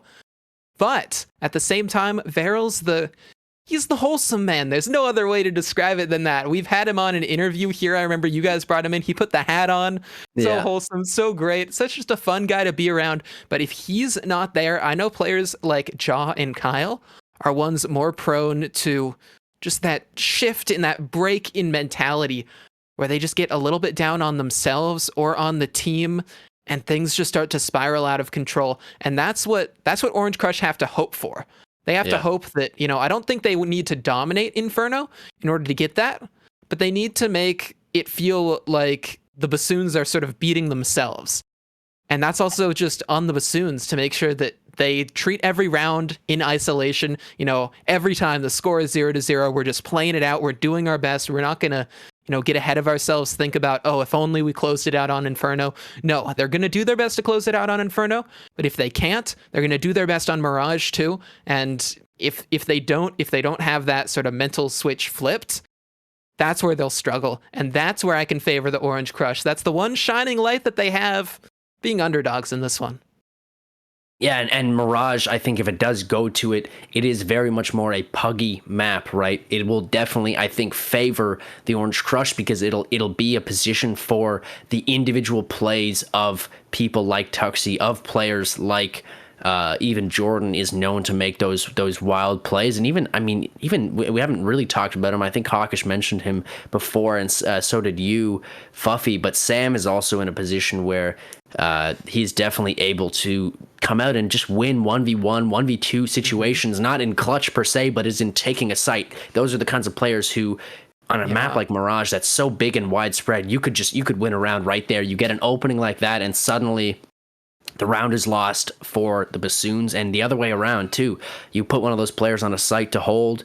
It's such a larger map than Overpass and Inferno in terms of rotates that the rounds can be decided much quicker in comparison to the first two maps. But then again, this could be a foregone conclusion. This could be the Bassoons taking a 2-0 victory over the Orange Crush on Inferno. We'll just have to wait and see, and hopefully we could get into that match pretty soon, as we are waiting for still, well, actually, no, I think everybody's in the server. I think we could be getting closer to being ready to go. Yeah, we're going to see when they ready on up. I mean, they can take their time. I believe the official rule is 5 minutes between, but, you know, it's a for fun league. We take, you know, the hydration break, whatever we might need. Yeah, and I think actually we just lost another player to the server after having all 10. We lost a player. We jinxed it. It's the caster curse. It's the caster curse, my God. We lost a player, and that's all right. We got a little bit more time to fuff around and to talk. We're going to look at some Jordan highlights here. I like this. We're going to look at these players. As we sort of bring up these player highlights, let's just talk about them one by one. What do these players need to do in order to win? Let's start with the in-game leader, Jordan. Yeah, like I said. Or, sorry, go ahead, Hawkish. I already talked about Jordan. I was going to say, what we need to see from Jordan is these calls. We need to see some quick, decisive actions coming from him, because we already know how good of a player he can be. The question is, can he outsmart Obo? Because honestly, I don't think it's that far apart. Yes, we assume the Bassoons are going to win. That is that bet that we have hedged. But at the same time, Orange Crush are here for a reason. They're a solid team. So while we think Bassoons may win it, Orange Crush at any point could just take everything we set out the window and said, "Yeah, you thought, guys." Honestly, on your point of can they outsmart Obo, Gindet is the assistant general manager of the Steel Curtain, which is the franchise that Orange Crush is under. And interestingly, last season, he had so much anti-strat work put in. He was a part of that squad that actually defeated the Bassoons. And honestly, Bassoons' Inferno is strong, but there's a lot of tells. There's a lot of nades that they throw. There's a lot of certain strats that they like to run, which, if those are figured out, if they've done their homework, that might actually be why Orange Crush has picked into this map. The question is, have they done their homework? Because I know last season it was Gindet and Kirby who were doing all of that work, all that anti-strat work. But this season, it's an entirely new roster, and I'm going to be honest, players like Sam, players like Tuxie, they show up at match day and play. You know, they have some fun, but this is a lot more of a puggy kind of team. Yeah, much more puggy, and just much more dangerous in the individual department. But team-wise, you're right. There isn't as much maybe unity as there is for these Bassoons. It's there's a lot riding on this for these Orange Crush players. They need to come up big on this map. Yeah, and there's a lot riding on this one. There's a lot riding on this pistol round, and it looks like we're actually just going to jump straight into it. Boys, casters, take it away. Thank you so much, Fuffy, as we find the Bassoons finding themselves on the CT side. Kyle looking for that opening frag, and it will not find it quite yet, as these Orange Crush going to take early aggression up into A. This is a hard push. It's not a wait. It's we're going A. Oh, and this aggression from Kyle, and that beautiful swing to find that first kill. That's completely unlikely. Obo, though, has bided his time, has been spotted out, though, and now there's a timer on this position. He finds that first kill on a fart, though, looking for the second kill. Obo in this pit position, being a real nuisance, but Sam with that P250 will find the kill to trade it back into the 3-on-3. We go. Bassoons. Bomb not planted, but down, though. Orange Crush waiting around. The fake plant comes through as they're waiting for some kind of aggression, and Ja finds that first kill in the retake. Knee gonna fall as well, and Jordan all alone in the 1v3, 3 players on the site. Oh, and that is all on, I would say, Obo in that pit, just delaying, waiting, making a mess of the site, and not letting that Orange Crush get the bomb down. Beautiful retake by the Bassoons. Yeah, and good take by the Bassoons, able to recover from losing Kyle and Apps. Well, that was a very aggressive play by the Orange Crush. That's a good start, but they have to keep it rolling. Yeah, Bassoons, really, I would say, Kyle finding that kill, as we see him pull out the auto shotty. He's likely going to go back into Apps, but that kill in Apps there, front of Apps, that is insane. That flick, to be as accurate as that, to not move and to find that headshot, I really think it's round winning there, because if he falls, then it's Obo into essentially what is a 1-on-4, 1-on-5, as they're going to come pouring out. So it's great for him. Good utility on Banana. Sam already chunked down below half HP, and Tuxie does get taken out, though, but Bird traded right back. An early 3 kills for Bird, but he will find his first death in this second round. Lee gonna have to come up massive for his team, the sub. But wait, the Orange Crush, they second-guess themselves. The rotate is coming in, and they've heard that up Speedway. They're gonna wait for some kind of aggression, and aggression there will be. Kyle is up mid in a great position to swing off of Obo's contact.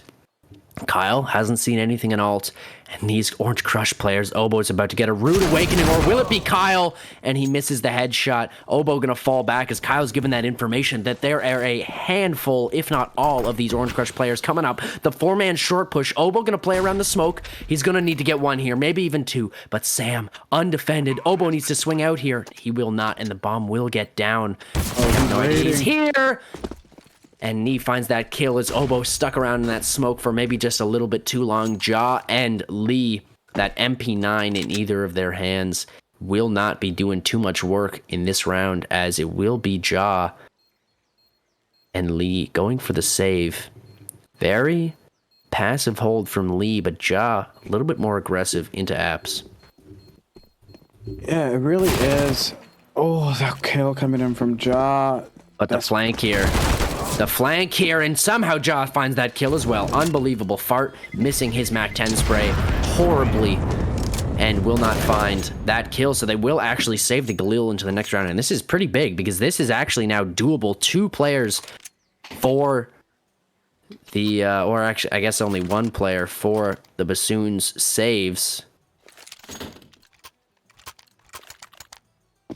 And the Bassoons now 2 Novas.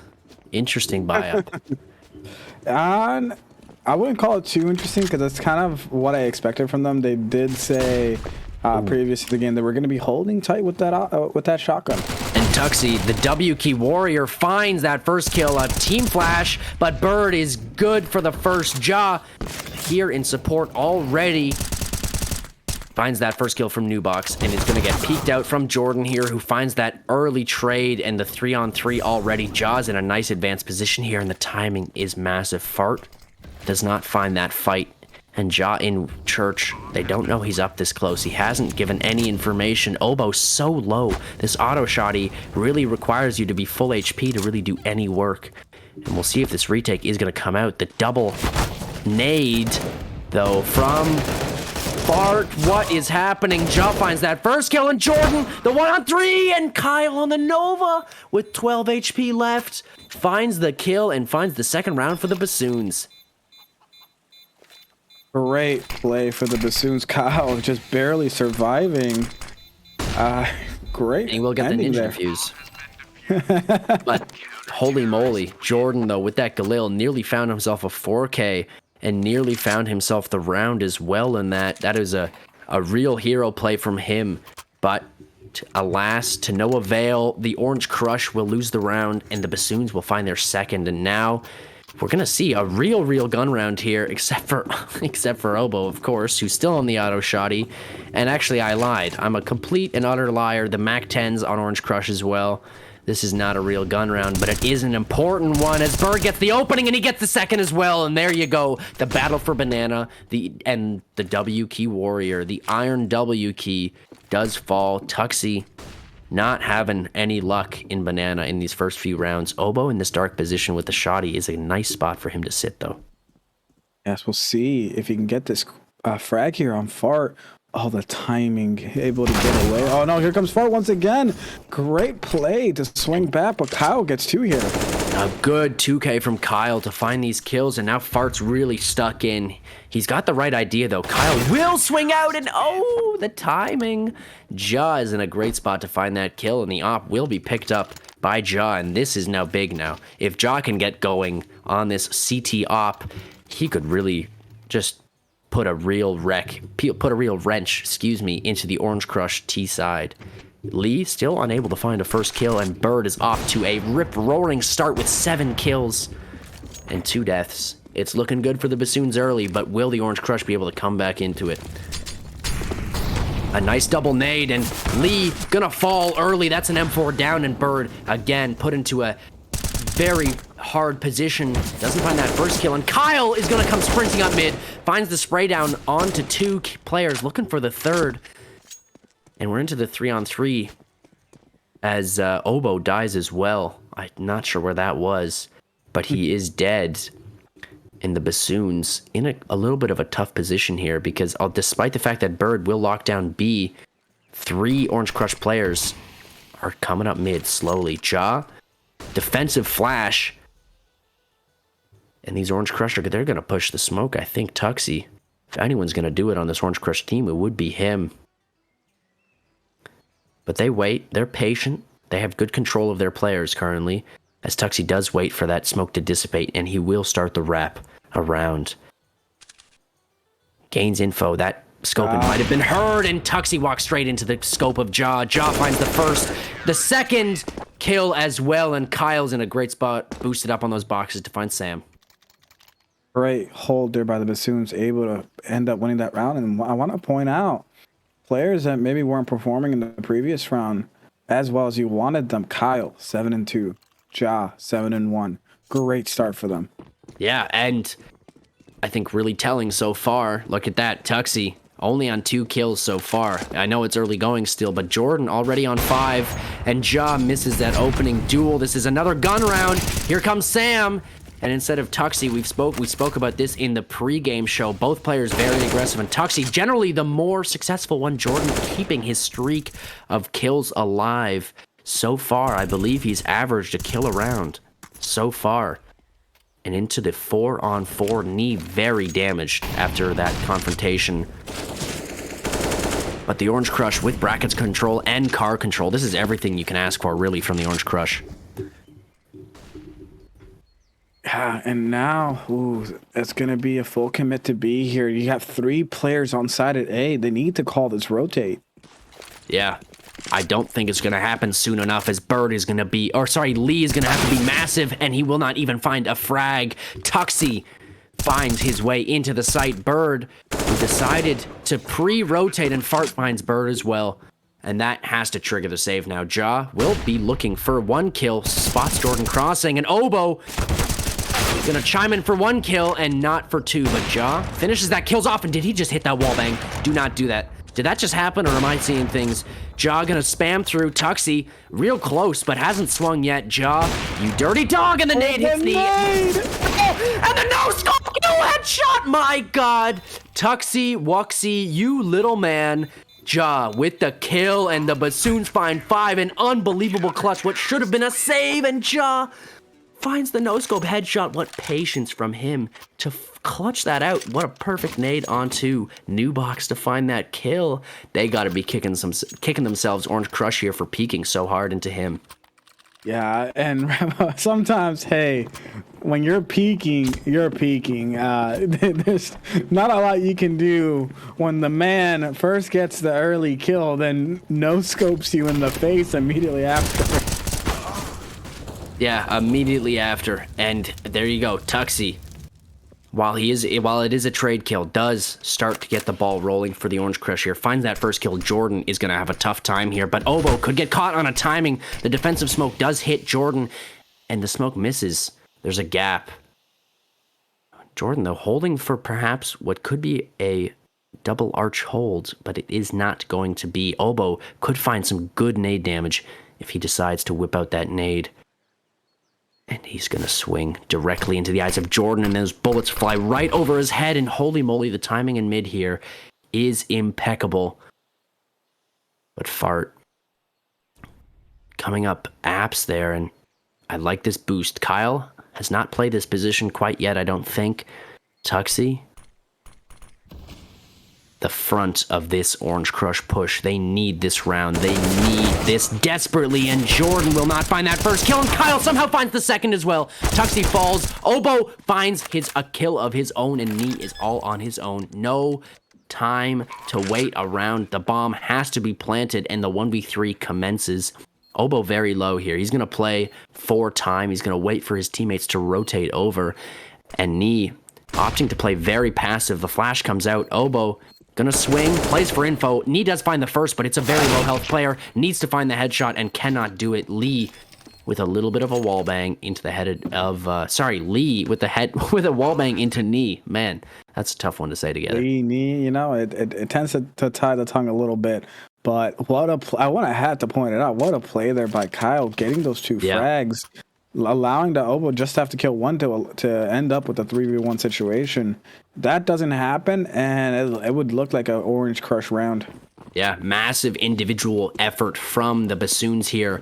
As we get into round number 8, it's Bassoons 6, Orange Crush 1, the first half of our second map of the Elite Tier Final of Counter-Strike Confederation. Ladies and gentlemen, if you don't know where you are right now, you are in the Twitch home of this league. This is a free-to-play, completely open skill league. And as we get into round number 8 here, the flash does come around the corner, and Bird finds that first kill with Tuxie. And once again, Tuxie loses the opening duel. Lee wins out a kill of him for himself, and the Bassoons find themselves in a 5-on-3. That was a tough string of words to get out for me. I'm not sure why, but it won't matter.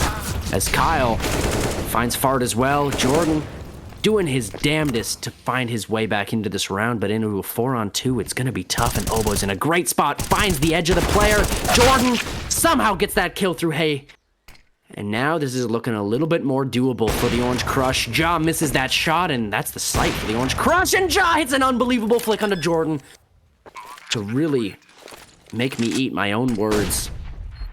Knee again in the 1-on-3, again forced to make an unbelievable play, and these Bassoons all stacked up together. He hears them all. I thought he finds the first spray down, but does not have enough health to win this clutch out. As I say that, he finds that second kill onto Bird, and this could be massive. He finds the kill into the smoke, and this is where it starts for the Orange Crush. An unbelievable 3v1 clutch in round number 8. Knee. The man who did not really show up on the scoreboard for the entire season has found an unbelievable 3v1 clutch for the Orange Crush. What a play there by the Orange Crush. They should not have won that round if the Bassoons play it a little bit more carefully, but I still think good timeout, because while they were able to win that round, their eco is not where they want it to be. Jordan, one flash. Sam hasn't bought anything yet, so they're probably talking it over, but they're in a tough spot. Far has the MAC-10. Yeah, I think that's going to be very interesting what decision they make. Yeah, I think really what this timeout is about is saying, hey, listen, this is Jordan speaking. Hey, listen, Knee just got us back in this game. Are we really going to let this man down? Are we really going to let that whole 3v1 clutch go to waste? Or are we going to actually play for our championship hopes here, our hopes and dreams, trying to keep the Orange Crush alive in this final? Knee doing major work, and here comes the banana aggression once again. Tuxie in the charge, and he will not find the kill once again. Lee going absolutely massive, and it looks like that pep talk was not enough, as two Orange Crush players fall early. Once again, they do take car control, but at what cost? Man, a rough early start from the Orange Crush, as usual, as has been happening in most of these rounds, and Jordan is going to get swung on. A good position from Ja, and a nice bit of information gain. Sam, though, trying to make this one dirty, and this is massive here. If they find this kill onto a super low HP Lee, which is looking very doable. Lee, don't you do this, my friend. Don't you put a wrench in the Orange Crush's round here. Don't you dare, and he will not. Knee finds that kill, but Ja's going to go straight through the smoke. He does blind himself, though, and the bomb still hasn't gone down. Ja takes some damage through the smoke, and the bomb's still waiting to be put down. 40 seconds, and if the Bassoons play this properly, they just wait. They wait for this info to be pushed, and there it is. The fake comes out. Oboe kill through Fountain. Oh, nearly. What a play. Oboe, great kill with the shotgun through the Fountain, looking like a little op there. Yeah, a real pocket op as that headshot comes through. The Orange Crush just not fast enough in taking that sight there. That Lee played it really smart, not peeking, giving as much time to his teammates to be able to rotate over. And And the Bassoons find themselves on 7 rounds, a real gap now between these two teams round-wise. Not what we saw on Overpass at all, as the Orange Crush fail on their T-side early to really come up with anything other than some major clutches. But Jordan, gonna make me eat my own words again. A beautiful opening with that Deagle. Ja spamming through the smoke, won't find anything, and Jordan on that AK coming out. Pretty well secures the site here, as it's only Arches left, controlled by Ja, and he will have to fall back, and this is going to be the save from the Bassoons. They're going to fall back, and Tuxie, what else would he be doing other than pushing that Tech 9? But no, he plays it smart, and he actually clears instead of just going for that push. He will probably keep going, but man, Jordan, again, doing work. Yeah. He's been the clutch here. I do have to say, Max, I have a feeling. It's just a feeling that Jordan came on and said, hey, Tuxie, chill out. Yeah. No need to chase this. Yeah, no, for sure. And I think also what's important in this round, and what I was going to say in the last before I was so rudely interrupted by that near round win from the Orange Crush, is that continual early aggression banana, at a certain point you have to realize that it's not working, right? That you're not winning the utility battle and you're not winning the 1v1s or 2v2s or whatever it is. So to continually go for that, as Tuxie is on the other side of this smoke and he's going to wait for the dissipate. The flash comes over, and this is actually massive because the money for the Bassoons is not great, but Tuxie does fall, and so will Jordan, and so will Nee, as those were some aggressive peaks, but it's all right because look at that T economy right now. They can all buy back into that. That was not really a too economically devastating chase there at the end. But yeah, we'll see. It'll be interesting here. A real gun round now. No eco. Will they go for this banana presence early once again? And will they lose it if they do? And I think they have to gain some sort of control in this map. Right now, it's looking like Bassoons have been getting the advantage banana, advantage apps. And I want to see a little bit of a different play from the Orange Crush. Try to get a little bit more map control. Jordan goes aggressive, and the timing's crazy because Obo just came off of Arches. Jordan's going to come charging up, and this could be too much, but Jordan finds the first. That is a great, actually, what I was about to say, great flash, but it's actually a team flash from Kyle that blinds the Obo, and Bird. Oh, Bird. Two, and makes a massive play to hold that banana push, and that fake push from Jordan didn't do enough to pull rotates as both Bird and Lee lock down this B site. I want to give props to Lee here, right? This is normally Viral, obviously, playing this B site, and he's done not a bad job at all playing with Bird in tandem, but the Orange Crush look to aggress nonetheless. Bassoons, only 2 players on the site. Farts got himself into first Oranges, but will not find a kill. Nee gonna have to come up big for his team once again, and these Bassoons are playing this perfectly as they do not give him an inch. Round number 8 on the boy, and Ja with an after round nade kill. The chat ticks come out. There's well, a little bit of a misplay, but that's all right. Still a good round for the Bassoons. Yeah, it's just you want to see a little bit different, but that was such a good play by Bird.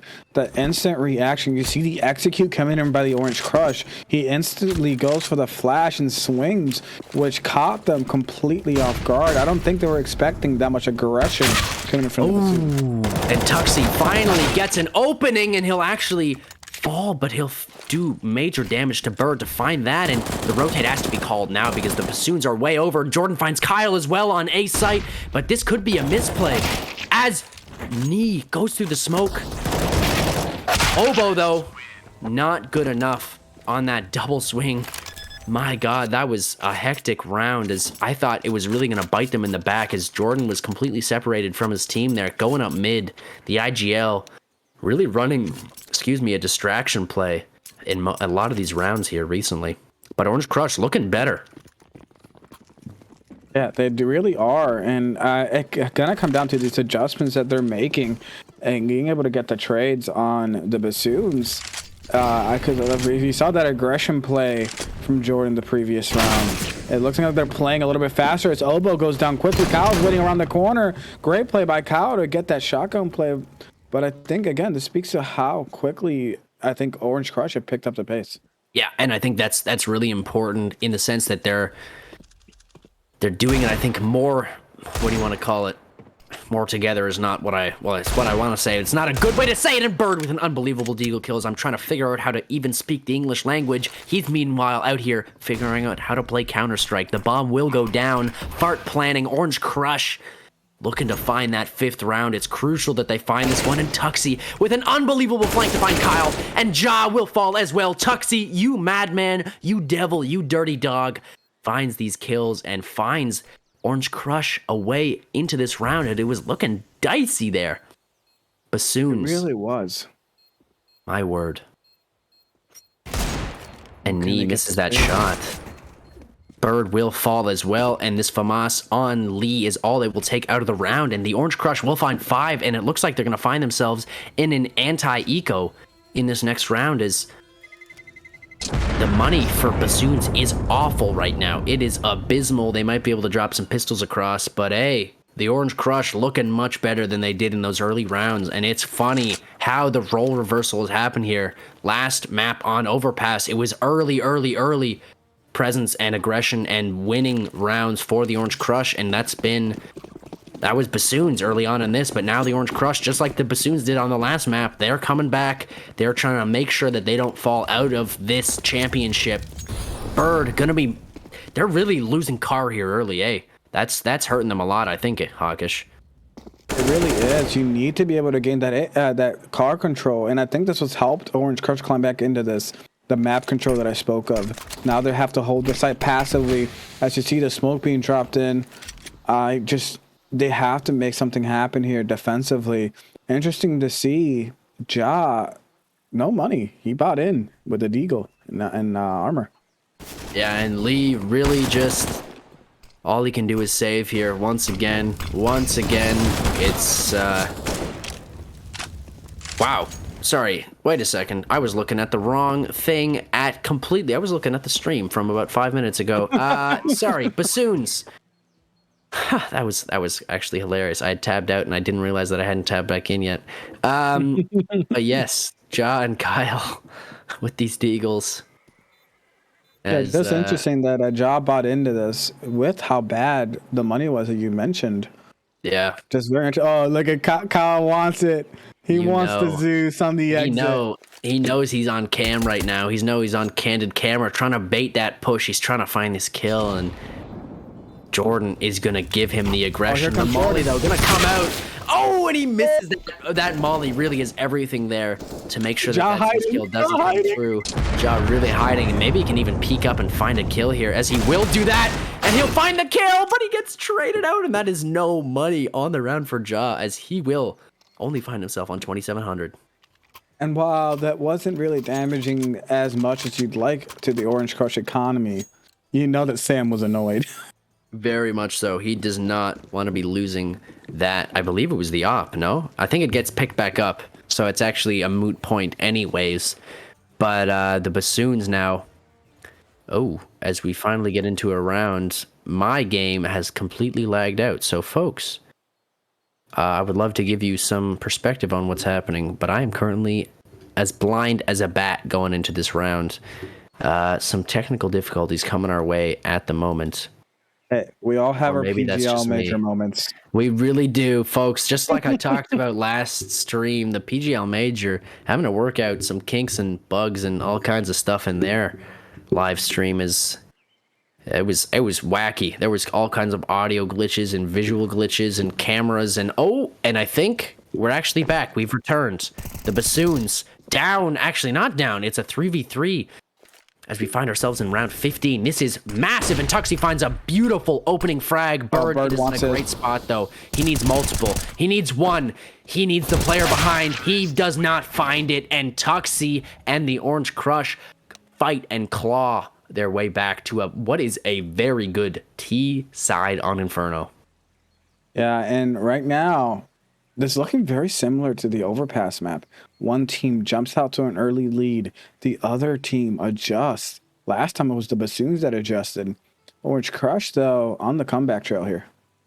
Really much really much? That's not a word. That's not even a sentence. Very much so, my friends. We are into the second half now, and this is where it's going to be a test of the Bassoons' mettle as they, you know, as good as that early round or early half was, the Orange Crush really now on the momentum, and this pistol round will be everything for the Orange Crush. They need to take this. Sorry, for the Bassoons, they need to take this if they want to have a chance of really securing this second half and the map and the series, because I think if the Orange Crush get this pistol, they might just start to run away with it.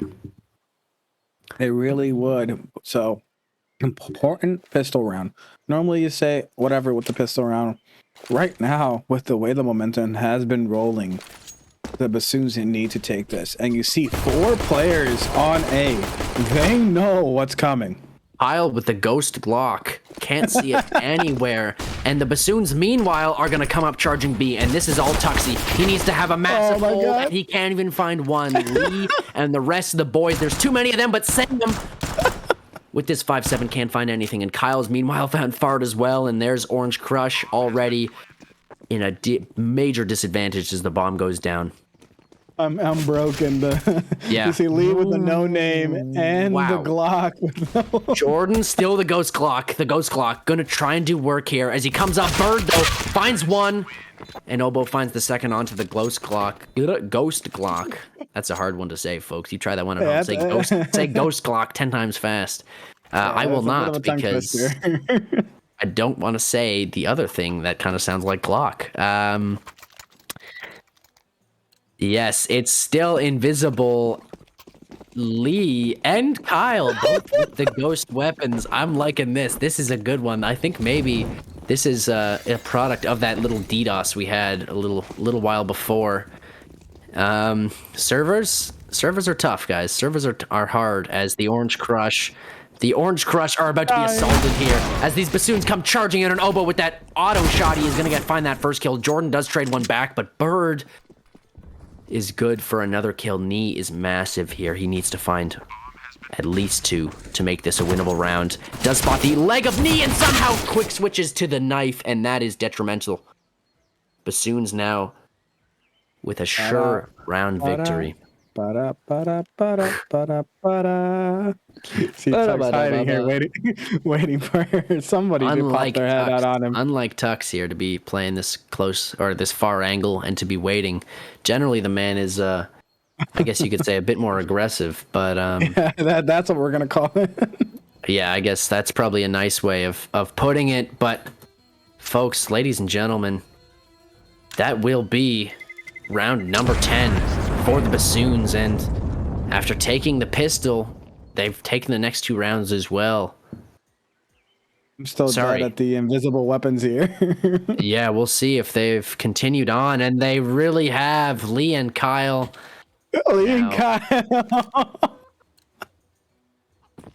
And Jordan, I'm loving this. At least we can see what they have on the wonderful graphics brought to us by our wonderful media committee. We can see what they're holding, but not in the game, as the Bassoons get started early on Banana. I was going to say, I think my favorite part is the lead doesn't have a name nor a weapon. Nor a weapon. He is a true ghost in the server. As Kyle finds that opening on Jordan, as we try to keep it composed here in the CSC Elite Finals. The Bassoons up by a few rounds now, 3 to be exact, and the Orange Crush gonna have to make a valiant defense as Fart gets flashed in. He does not find the kill as Bird fully flashed finds 2 and does not find the 3rd. It will be Lee with the Ghost Mac-10 to find that kill, and the Bassoons up onto 11 now. Yeah, the ghost weapons, maybe that's how we scripted it, Max. If you have the ghost weapon, you have a damage advantage. I really seriously hope not, as we here at CSC pride ourselves on our match integrity. Ain't that right, Fuffy?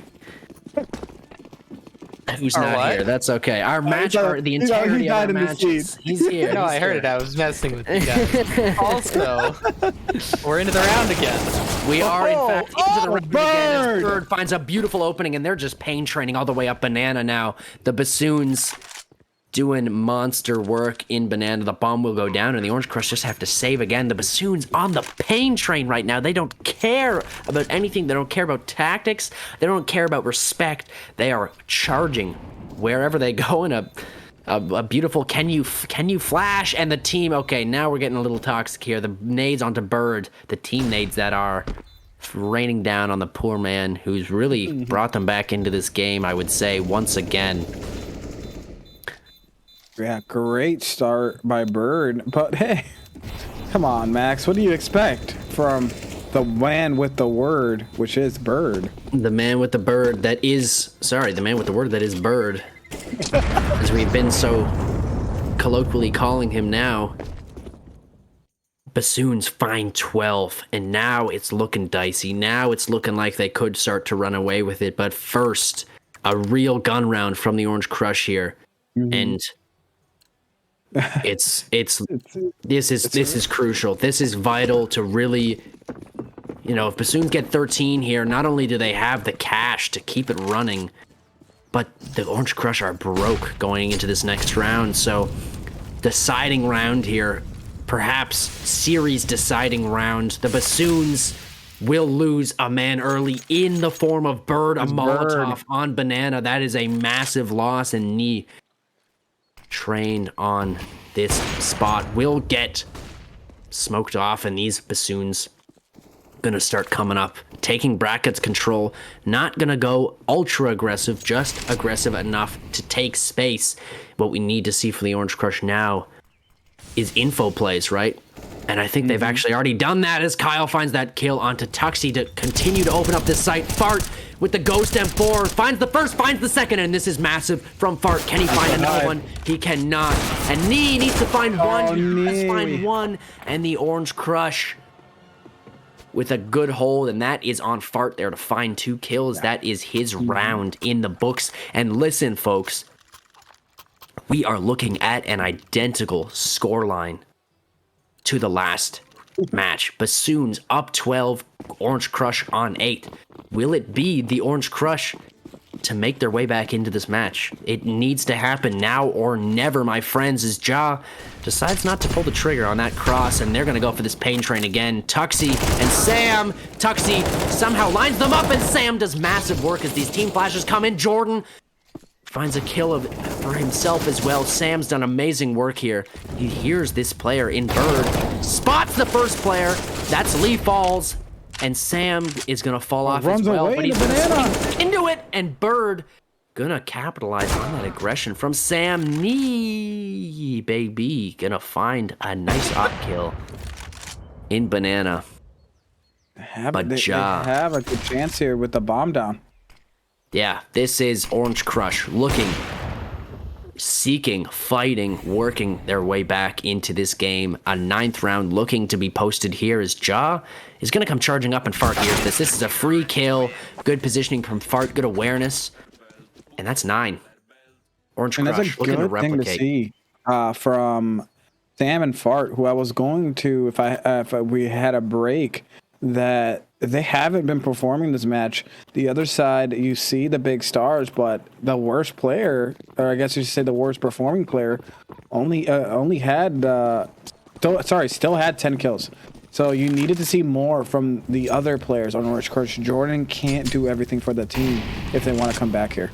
He really can't, and it looks like the rest of his team is going to start showing up as Knee. Another opening, Knee, baby.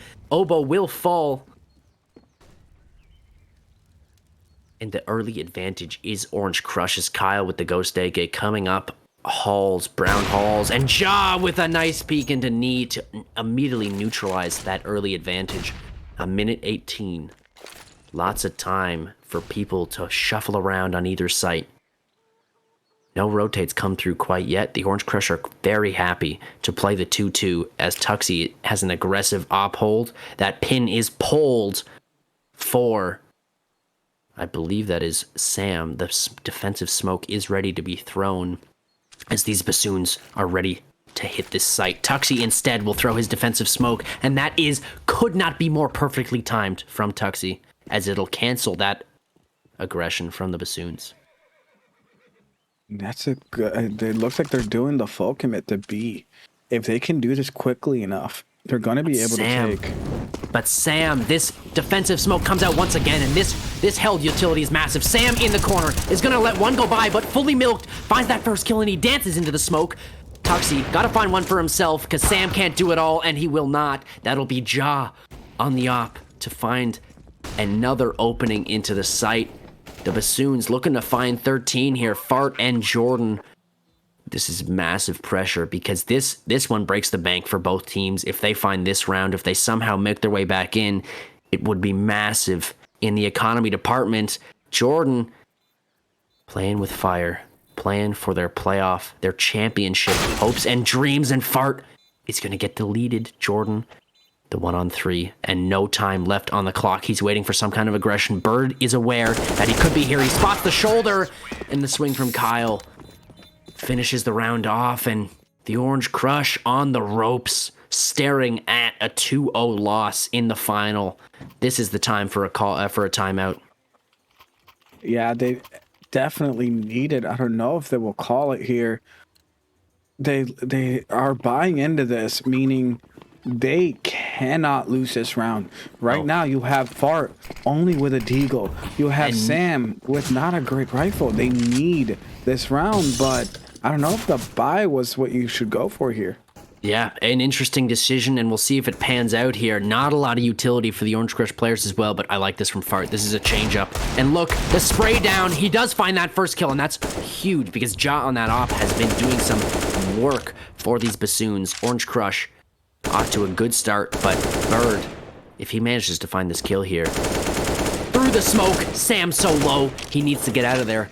Bird doing work in this car position to look to get to Bassoon.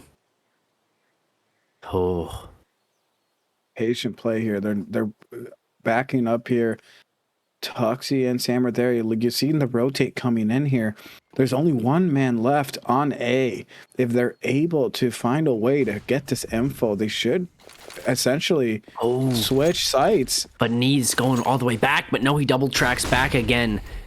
Orange Crush, a last-ditch effort for their championship dreams. Tuxie finds one. Bird, not aware, and he will get spammed down by Sam and the Orange Crush.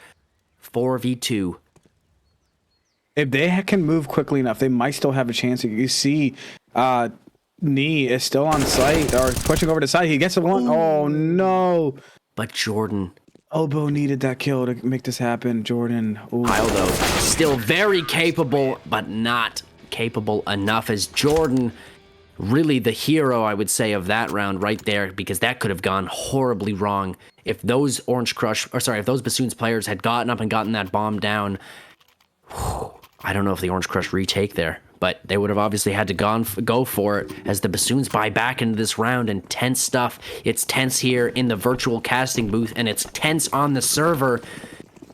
As you see those players in that previous round, they're playing on thin ice right now, and another fight for Banana as the Bassoons come charging up, and this could decide everything. Sam finds only one kill, and this is going to have to trigger the rotate. That Molly has delayed them somewhat, but the Bassoons are onto the site, and the bomb does go down. The Molly is not in a good enough spot. It's not soon enough. The retake has to come through here. Jordan gets spotted out, and Kyle and Ja both find kills, and the Bassoons find themselves on 14, one round away from match point. And Bird, once again, oh so close to a 30 bomb. But look at Kyle at the bottom, 23 frags.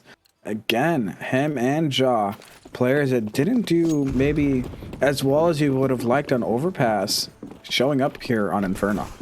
Very, very, very big performances from all three of those players, and they're going to actually change up the pace here. Instead of going B, a little bit more of a passive play towards A. That flash onto Jordan has alerted them to this possibility, and Fart is going to be this first point of contact unless they both decide to walk halls.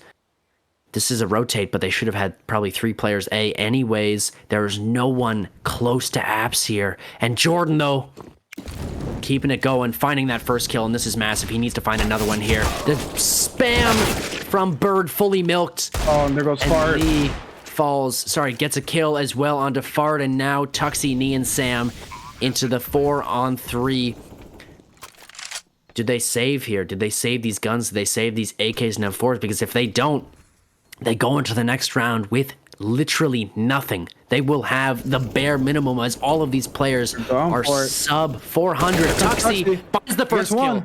This is the good work from Tuxie. Kyle, though, trades right back, and Bird, Kyle, all chime in for kills, and that is the Bassoons on 15. The Orange Crush.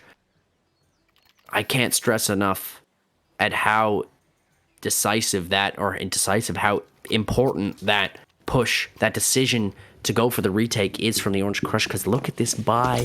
This is to defend. This is to stave off elimination. This is to stave off a defeat in the finals. And they're working with Deagles, like FAMAS's MP9s and no utility, 2 kits. It's a dire scene in the Orange Crush camp, and Sam, as we've been seeing these past few rounds, gets an Orange Crush opening an oboe through the smoke, you madman. Another battle in mid. I almost died there. Nearly loses his life. The Orange Crush looking to stay alive, and this is a great position from Kyle. Misses the spray, but there's not very much health on that second player. Nee playing with fire, and Tuxie fully milked. Tuxie finds that kill. I don't believe it. And Fart. Great position. Doesn't even get checked out, and that MP9 spray is absolutely beautiful. And looking like the Orange Crusher in a good spot. Still get something here. Lee! Oh no, Lee! Oh, this might be over for Orange Crush. That was the advantage that they needed, but looking like now, Tuxie, oh no, he gets one. So now it's a 2v1 fight. Can Ja clutch this up? They're retaking the wrong site. Ja with 10 HP. Ja, with the bomb, is going to be planning a default. I have no idea.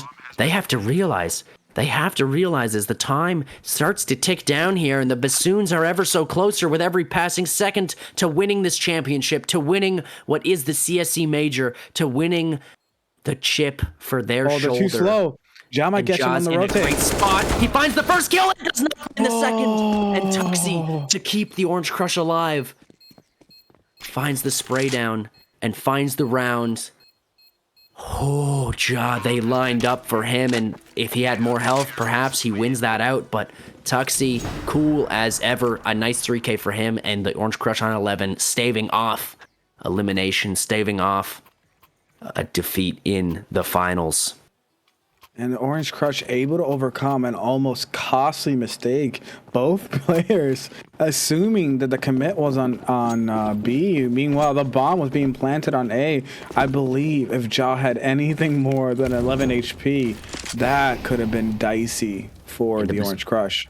Yeah, Bassoons opt for early banana presence once again, as they've been doing so often, but it's a little bit more spread. And these Bassoons, they're not afraid. They're up 4 rounds. They're ready and willing to take these early fights, but the Orange Crush, on the other hand, not the same. Sam does dance around the smoke, and that early kill from Lee is massive. Massive, as that should draw a rotate. As Tuxie does start to come over, they will hear this rotate. He's running across Speedway. This is information gained for the Bassoons, as they do actually continue to line up, and this fight in apps does not come to fruition. Ooh, it's gonna be very interesting if Sam can get a kill here. Oh, he does not sees find the Bird, spray but down. misses. Has to drop down into the first oranges, and Oboe finds that first kill. Sam will fall as well to Oboe, and this is looking all but over. The Orange Crush, Kyle, in a nice spot to find that second kill, and the Bassoons looks like they will find 16. All right, but a 1v4 clutch. Fart. My friend, you're about to run into 4 players, and he finds the first kill, finds the spray down onto the second, 17 HP, but Lee, the substitute, finds the frag to find Bassoons the win, and ladies and gentlemen, there you have it. 2-0 for the Bassoons in the Elite Finals of CSC. Ladies and gentlemen. I have to do it, Max. What do you have to do? Oboe would kill me if I didn't. But we're gonna have to do a little rise up for Woodwind Gang, as they are the champions here. I know that has to take you a little there, Max. man, it was looking so good there for the Orange Crush in that comeback. Fuffy. Oh, I believe muted, Fuffy Fuffy. is still muted, my friend. Oh no. A massive congratulation after they lose it out before. They come back the next season. They keep working hard. This is just, honestly, this is a story of just hard work, of dedication. Lee stepping up to the plate as well as a sub. It's fitting that he gets the last kill. Just the cherry on top of what started out as not the best season, but over time it just turned into Woodwind Gang domination. I don't have a bassoon, but there's another team under the same banner of the Woodwind Gang, the Kazoos. I thought I'd bring out my kazoo, there just it sorta is. say congratulations. Like to have a little bit of fun here on the desk, and I'm sure these players have had a lot of fun. Orange Crush, I mean, they brought it close. They did their best, but at the end of each of those maps, they could not pull it over the line. Just GG's all around. Is there any player really? I mean, there's already one in my head, but is there anyone that you guys see as a standout, or anyone that you think you really just got to hear from in this one? I mean, I think you got to bring the head man, singer Oboe. Yeah, exactly my thoughts. I think we get a dual interview here. Bird, Oboe are the people I think we bring Oboe in was here. just calling him around the block. Yeah. Kyle throwing those fakes in that last round, keeping them 2-2. And then those 2 players on B just could not handle the 4 players of Woodwind Gang running them down. Oh my goodness. Well, that sure is GG's. Well played. We'll see when we're able to get them in here for that interview. Whew. I've already sent out the message. Don't worry. They should be on their way. But we'll get them in here. Before that happens, I mean, we really gotta give big congratulations to the Orange Crush for making it here, despite some of the how do you want to put it? Some of the hardships, some of the hardships they've faced this season, right? They've been down players consistently throughout the seasons. They've had a lot of substitutes, and despite that, they were able to make their way not only into the playoffs, but into the finals. So big ups to them. GG's to all those players. Tuxie, Jordan, who else is on there? Nee. And he had some wonderful clutches on that one. Yeah. Sam showing up with some strong entries. I mean, Orange Crush, they were no slouches. It was just, I don't think anyone, Tuxie was doing fine, but I don't think anyone really stepped up to where Jordan was. Just big ups to Jordan. If there has to be an MVP for that losing side, it's going to be him. He really put his heart and soul into that one. It's just that Bassoons were the stronger team, and they proved it. They proved our predictions correct as well. They did indeed. And speaking of the Bassoons, I see we have a full team here looking to get in. I'm not sure if I'm. I think we want to start out with Oboe. Then we can get them all. We can get them all in for just a little bit of fun and cheering. I think we get Oboe and Bird in here to figure out what's happened, and then we'll get the rest of them in. Okay, we're gonna move him in here.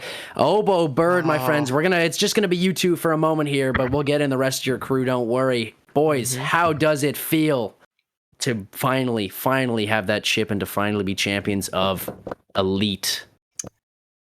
I mean, I can say, and I'm turning on my webcam, just doing tech and put me in there, but I think for me it feels really good, and this is my I don't know how many season in the league, and this is the 3rd time I've made finals, and I've even won before, but no victory has been as sweet as this one.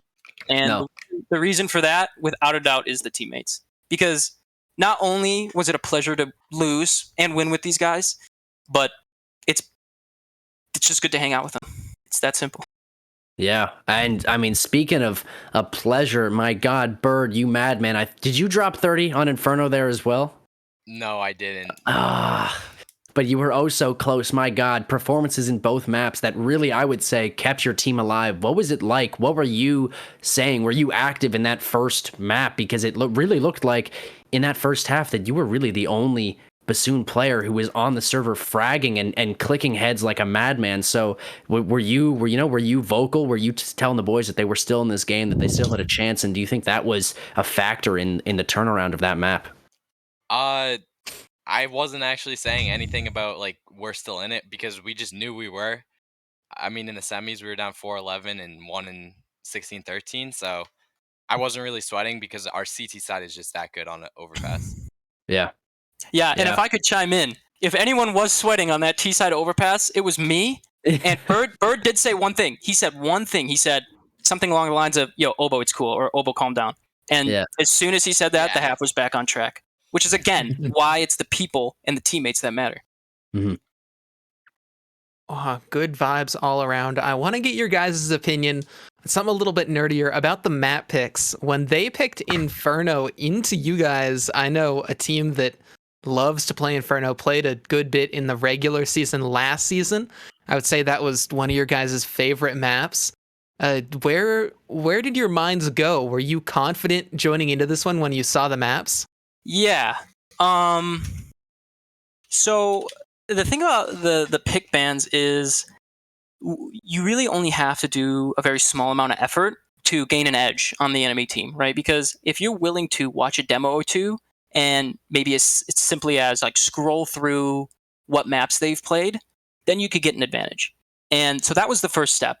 And then the second step is having a team that's together for 2 years or 2 seasons, because at this point, we've played defaulted on, not necessarily extensively, but every single one of the maps, right? So it's kind of difficult for the other team to ban against us in that way. So I ban Nuke, obviously, or I'm sorry, I ban Ancient, they ban Nuke. Okay, so as soon as they ban Nuke, I know the pick ban is going in our favor because they're not keeping one of these, air quotes, meme maps in their back pockets to threaten me with, right? I'm banning Ancient, he's banning Nuke. All I have to worry about is Vertigo, right? I've got a ban left. So if he picks Vertigo, fine, that sucks. But Nuke and Ancient are still banned. I'm saying a lot of words to get around to the fact that they shouldn't have let it get to Overpass, Inferno, and Mirage. But because we did a little bit of pick ban work beforehand, we were able to force the maps we wanted. Yeah, that overlapping map pool, honestly, both of you as squads pretty much had the same map pool. But if we looked, a map like Overpass was one that they dropped in the semifinals, whereas you guys just came just dominating every single game. And I think you even got a little bit more, I'd say, experience in these best of threes, having not been top of your group. And just built up confidence coming through from quarterfinals to semis to here. And speaking of Overpass specifically, it's funny you should mention that because when I was looking at the maps they played, I noticed it was Overpass and it was Mirage, right? But then I went and I looked and I said, okay, Woodwind game, we haven't played Mirage yet in the finals. We had an 11-4 comeback on Overpass. They just lost their most recent Overpass game. So even though Mirage is maybe our stronger map on paper, again, that tiny little bit of 5 minutes of looking at their stats gave me that info to, hey, let's go for Overpass instead of Mirage, right? Honestly, last season in season 5, I sort of called your team out for being the one with a little bit less tactical depth compared to Legion of Boom coming into this one. But I think you guys have flipped the script and we can see all the hard work. We can hear it straight from your guys' mouths, just being the tactically stronger team going into this one. Just congratulations. I think it's about time. I think it's about time that we bring in the rest of the boys. We get a little bit of a cheer. We get a little hype going.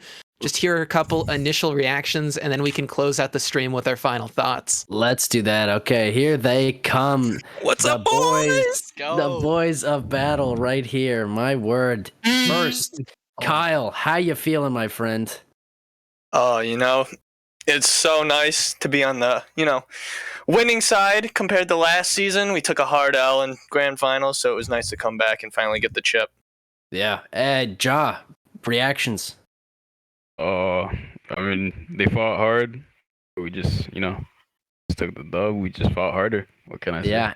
And Lee, as the substitute, showing up big in Overpass, I would say, Inferno, I'm not going to say you didn't show up. I just feel like you weren't even needed. There were too many players that were already here, but on Overpass, you had some... Bird stole all my kills. Yeah, you know what? I have to agree on that. But on B, you came up huge in a lot of those early rounds, especially when it was looking dire for your team. So big ups to you. What do you think, to comment on a team that I don't know how much you guys have played together? Lee, what do you think is the strength of this Bassoons team? Aim. I'm not gonna say anything else. It's aim. Damn. Aim and rushing B, baby. That's right. Wait, don't give away our strap book, Kyle.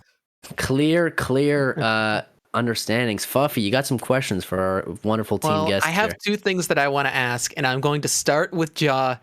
that op clutch, that no scope on Inferno, the nade. Oh my god. In that moment, were you just looking for exits on the save, or did you know you could win it the whole time? I was going in to win. Yeah. Oh, pure confidence. Speaking of Massive. confidence, the entryman, the aggro one, Kyle, we've seen you essentially just winning so many of those opening duels, and you continued it forward.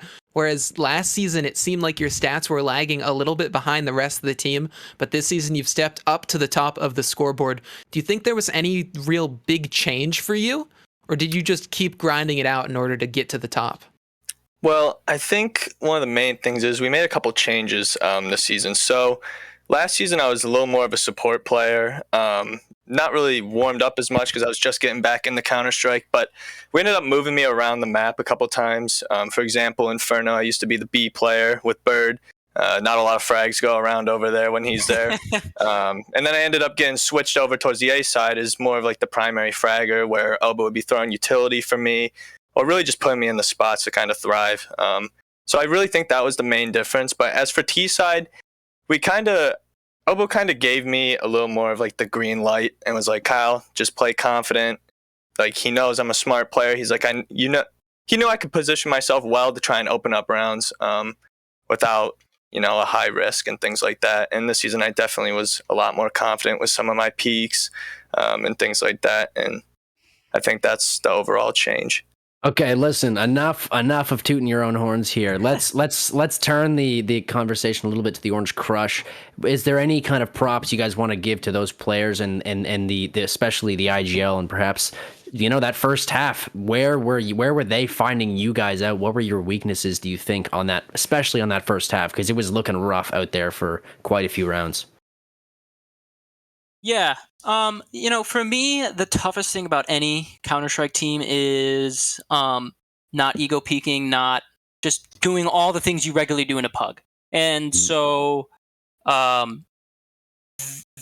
ability to sort of, air quotes, death ball, to stay grouped and to just hit a site as fast as humanly possible really takes advantage of that, right? Because if we're even an inch too far forward, it may be just a hair peeking a corner, an angle that we're by ourselves on, then they would boom. There'd be 4 of them bursting out, and they'd be clapping us. And honestly, if you go back and look, there's a good number of rounds that we should have won, even eco rounds that were kind of thrown by us because they start to deathball somewhere. And I know personally, I did this specifically where it's like, I can hear him coming, but I'm just going to stand here and try to spray him down. And then they get 1 kill, and then they get 2 kills, and then, the round's away. So I would say that's difficult to coordinate that sort of kamikaze level push, and they did that. Well, and if there's to them, I was gonna say props to them with the pace. Max, I think I know where you're going with this one. Are there any players on the side of Orange Crush that you guys want to give, a quick shout out to before we wrap things up with this little interview? Well, and to tag onto that, are there any players that you would want on your team from the Orange Crush? Oh, that's a good one. That's the real question. Or you could say no. You could keep the squad alive. But if I can shout out Sam. Yeah, I want to shout out Sam too. No. Sam, I want to say good job having the fucking balls to use the same one-way use over and over in fact that we yell at you every round to stop use, and I actually die to it. Like, what the fuck? I mean, if there was one thing I could say about the Orange Crush is I would definitely give them some props, especially because last week they went to map 3. They had to play with the sub, so we had a little bit of an advantage there where we were able to get some games in as a team. So it's not easy going into the finals when you haven't played with your, 5th for a while, and just like the hard fought battles they had to actually get to the grand finals. So it was definitely a good run by them. Yeah. Right. And before we go, I just want to give my shout out too. I'm gonna be really quick, but it's my firm belief that it takes 5 unique individuals to come together and make a team that works. And so I want to thank real quick Ja for always being calm, Kyle for fragging above his elo, Bird for being insane and being good at socializing and keeping the team glow together, me for only not throwing some rounds, and Veryl for being actually all of those things combined. And fucking the stream team. You guys You guys honestly bring this whole thing to another level. There are not words to describe how thankful I am for each one of you guys, and Sad Cat included, even though he's not on the screen. Seriously. Oh, well, thank you so much. Such a wholesome, such a humble, but still, you guys won it all. You deserve to brag a little bit. So good fucking job. All right. Well, Bassoons, I'm sure we will see you in further seasons. I don't know if you'll keep the same lineup of 5 again, but if you do, I am so excited to see you guys play. The gang will return. I can promise you that. I'm gonna just throw this one last thing in their elbow. I know you want to say it. You got to throw in our very recognizable catchphrase. Yes. At the end of the day, don't matter if it takes us 2 seasons. Don't matter if we have 10 of the same players. At the end of the day, Woodwinds rise up. All right. Well, congratulations on your win. Go celebrate. Go continue to rise up in your own Discord as we are going to begin to bring this night to a close. I want to grab your guys' closing thoughts as well as a potential MVP of this entire match. Let's start with you, Hawkish. You know, well, how do you want to tie this whole game together? Wait, before you get into that, do we do that with them here? I think we have to kick them out before we. Well, I assume that our production person would kick them out. So it's me, Bird. okay. It's Bird. It's not. It's it's Bird. All right. I'm on it. Get out. Yes, Get out. boys. Get out. If you don't pick me as MVP, I riot. Oh man. Anyway, sorry, Hawkish. Sorry, I apologize for So here's the thing. A lot of players did a lot of things to help the Bassoons win. There's 2 players, but though that come to mind particularly. You got to think about Obo, of course. He's the IGL. He made the decisions. He led this team. But who dropped a 30 bomb? Yep. It wasn't Obo. Yeah. I think we can come up with that name, and then it's the word of the hour. I think it might rhyme with word. Might be Bird. I'm just saying. I agree. The Bird is the word. I think guys, you got to go with Bird. But honorable mention Obo. He led this team. He put this team together. Obviously, he did his part. But come on, Bird's your star player. He performed in these playoffs, especially these last 2 games, where I know he had the 30 bomb in the first one. I want to say he had a 30 bomb in the second one as well. He had like 28, 29. He was close. Somewhere around there, yeah. Still just fragging like a madman. Yeah, and I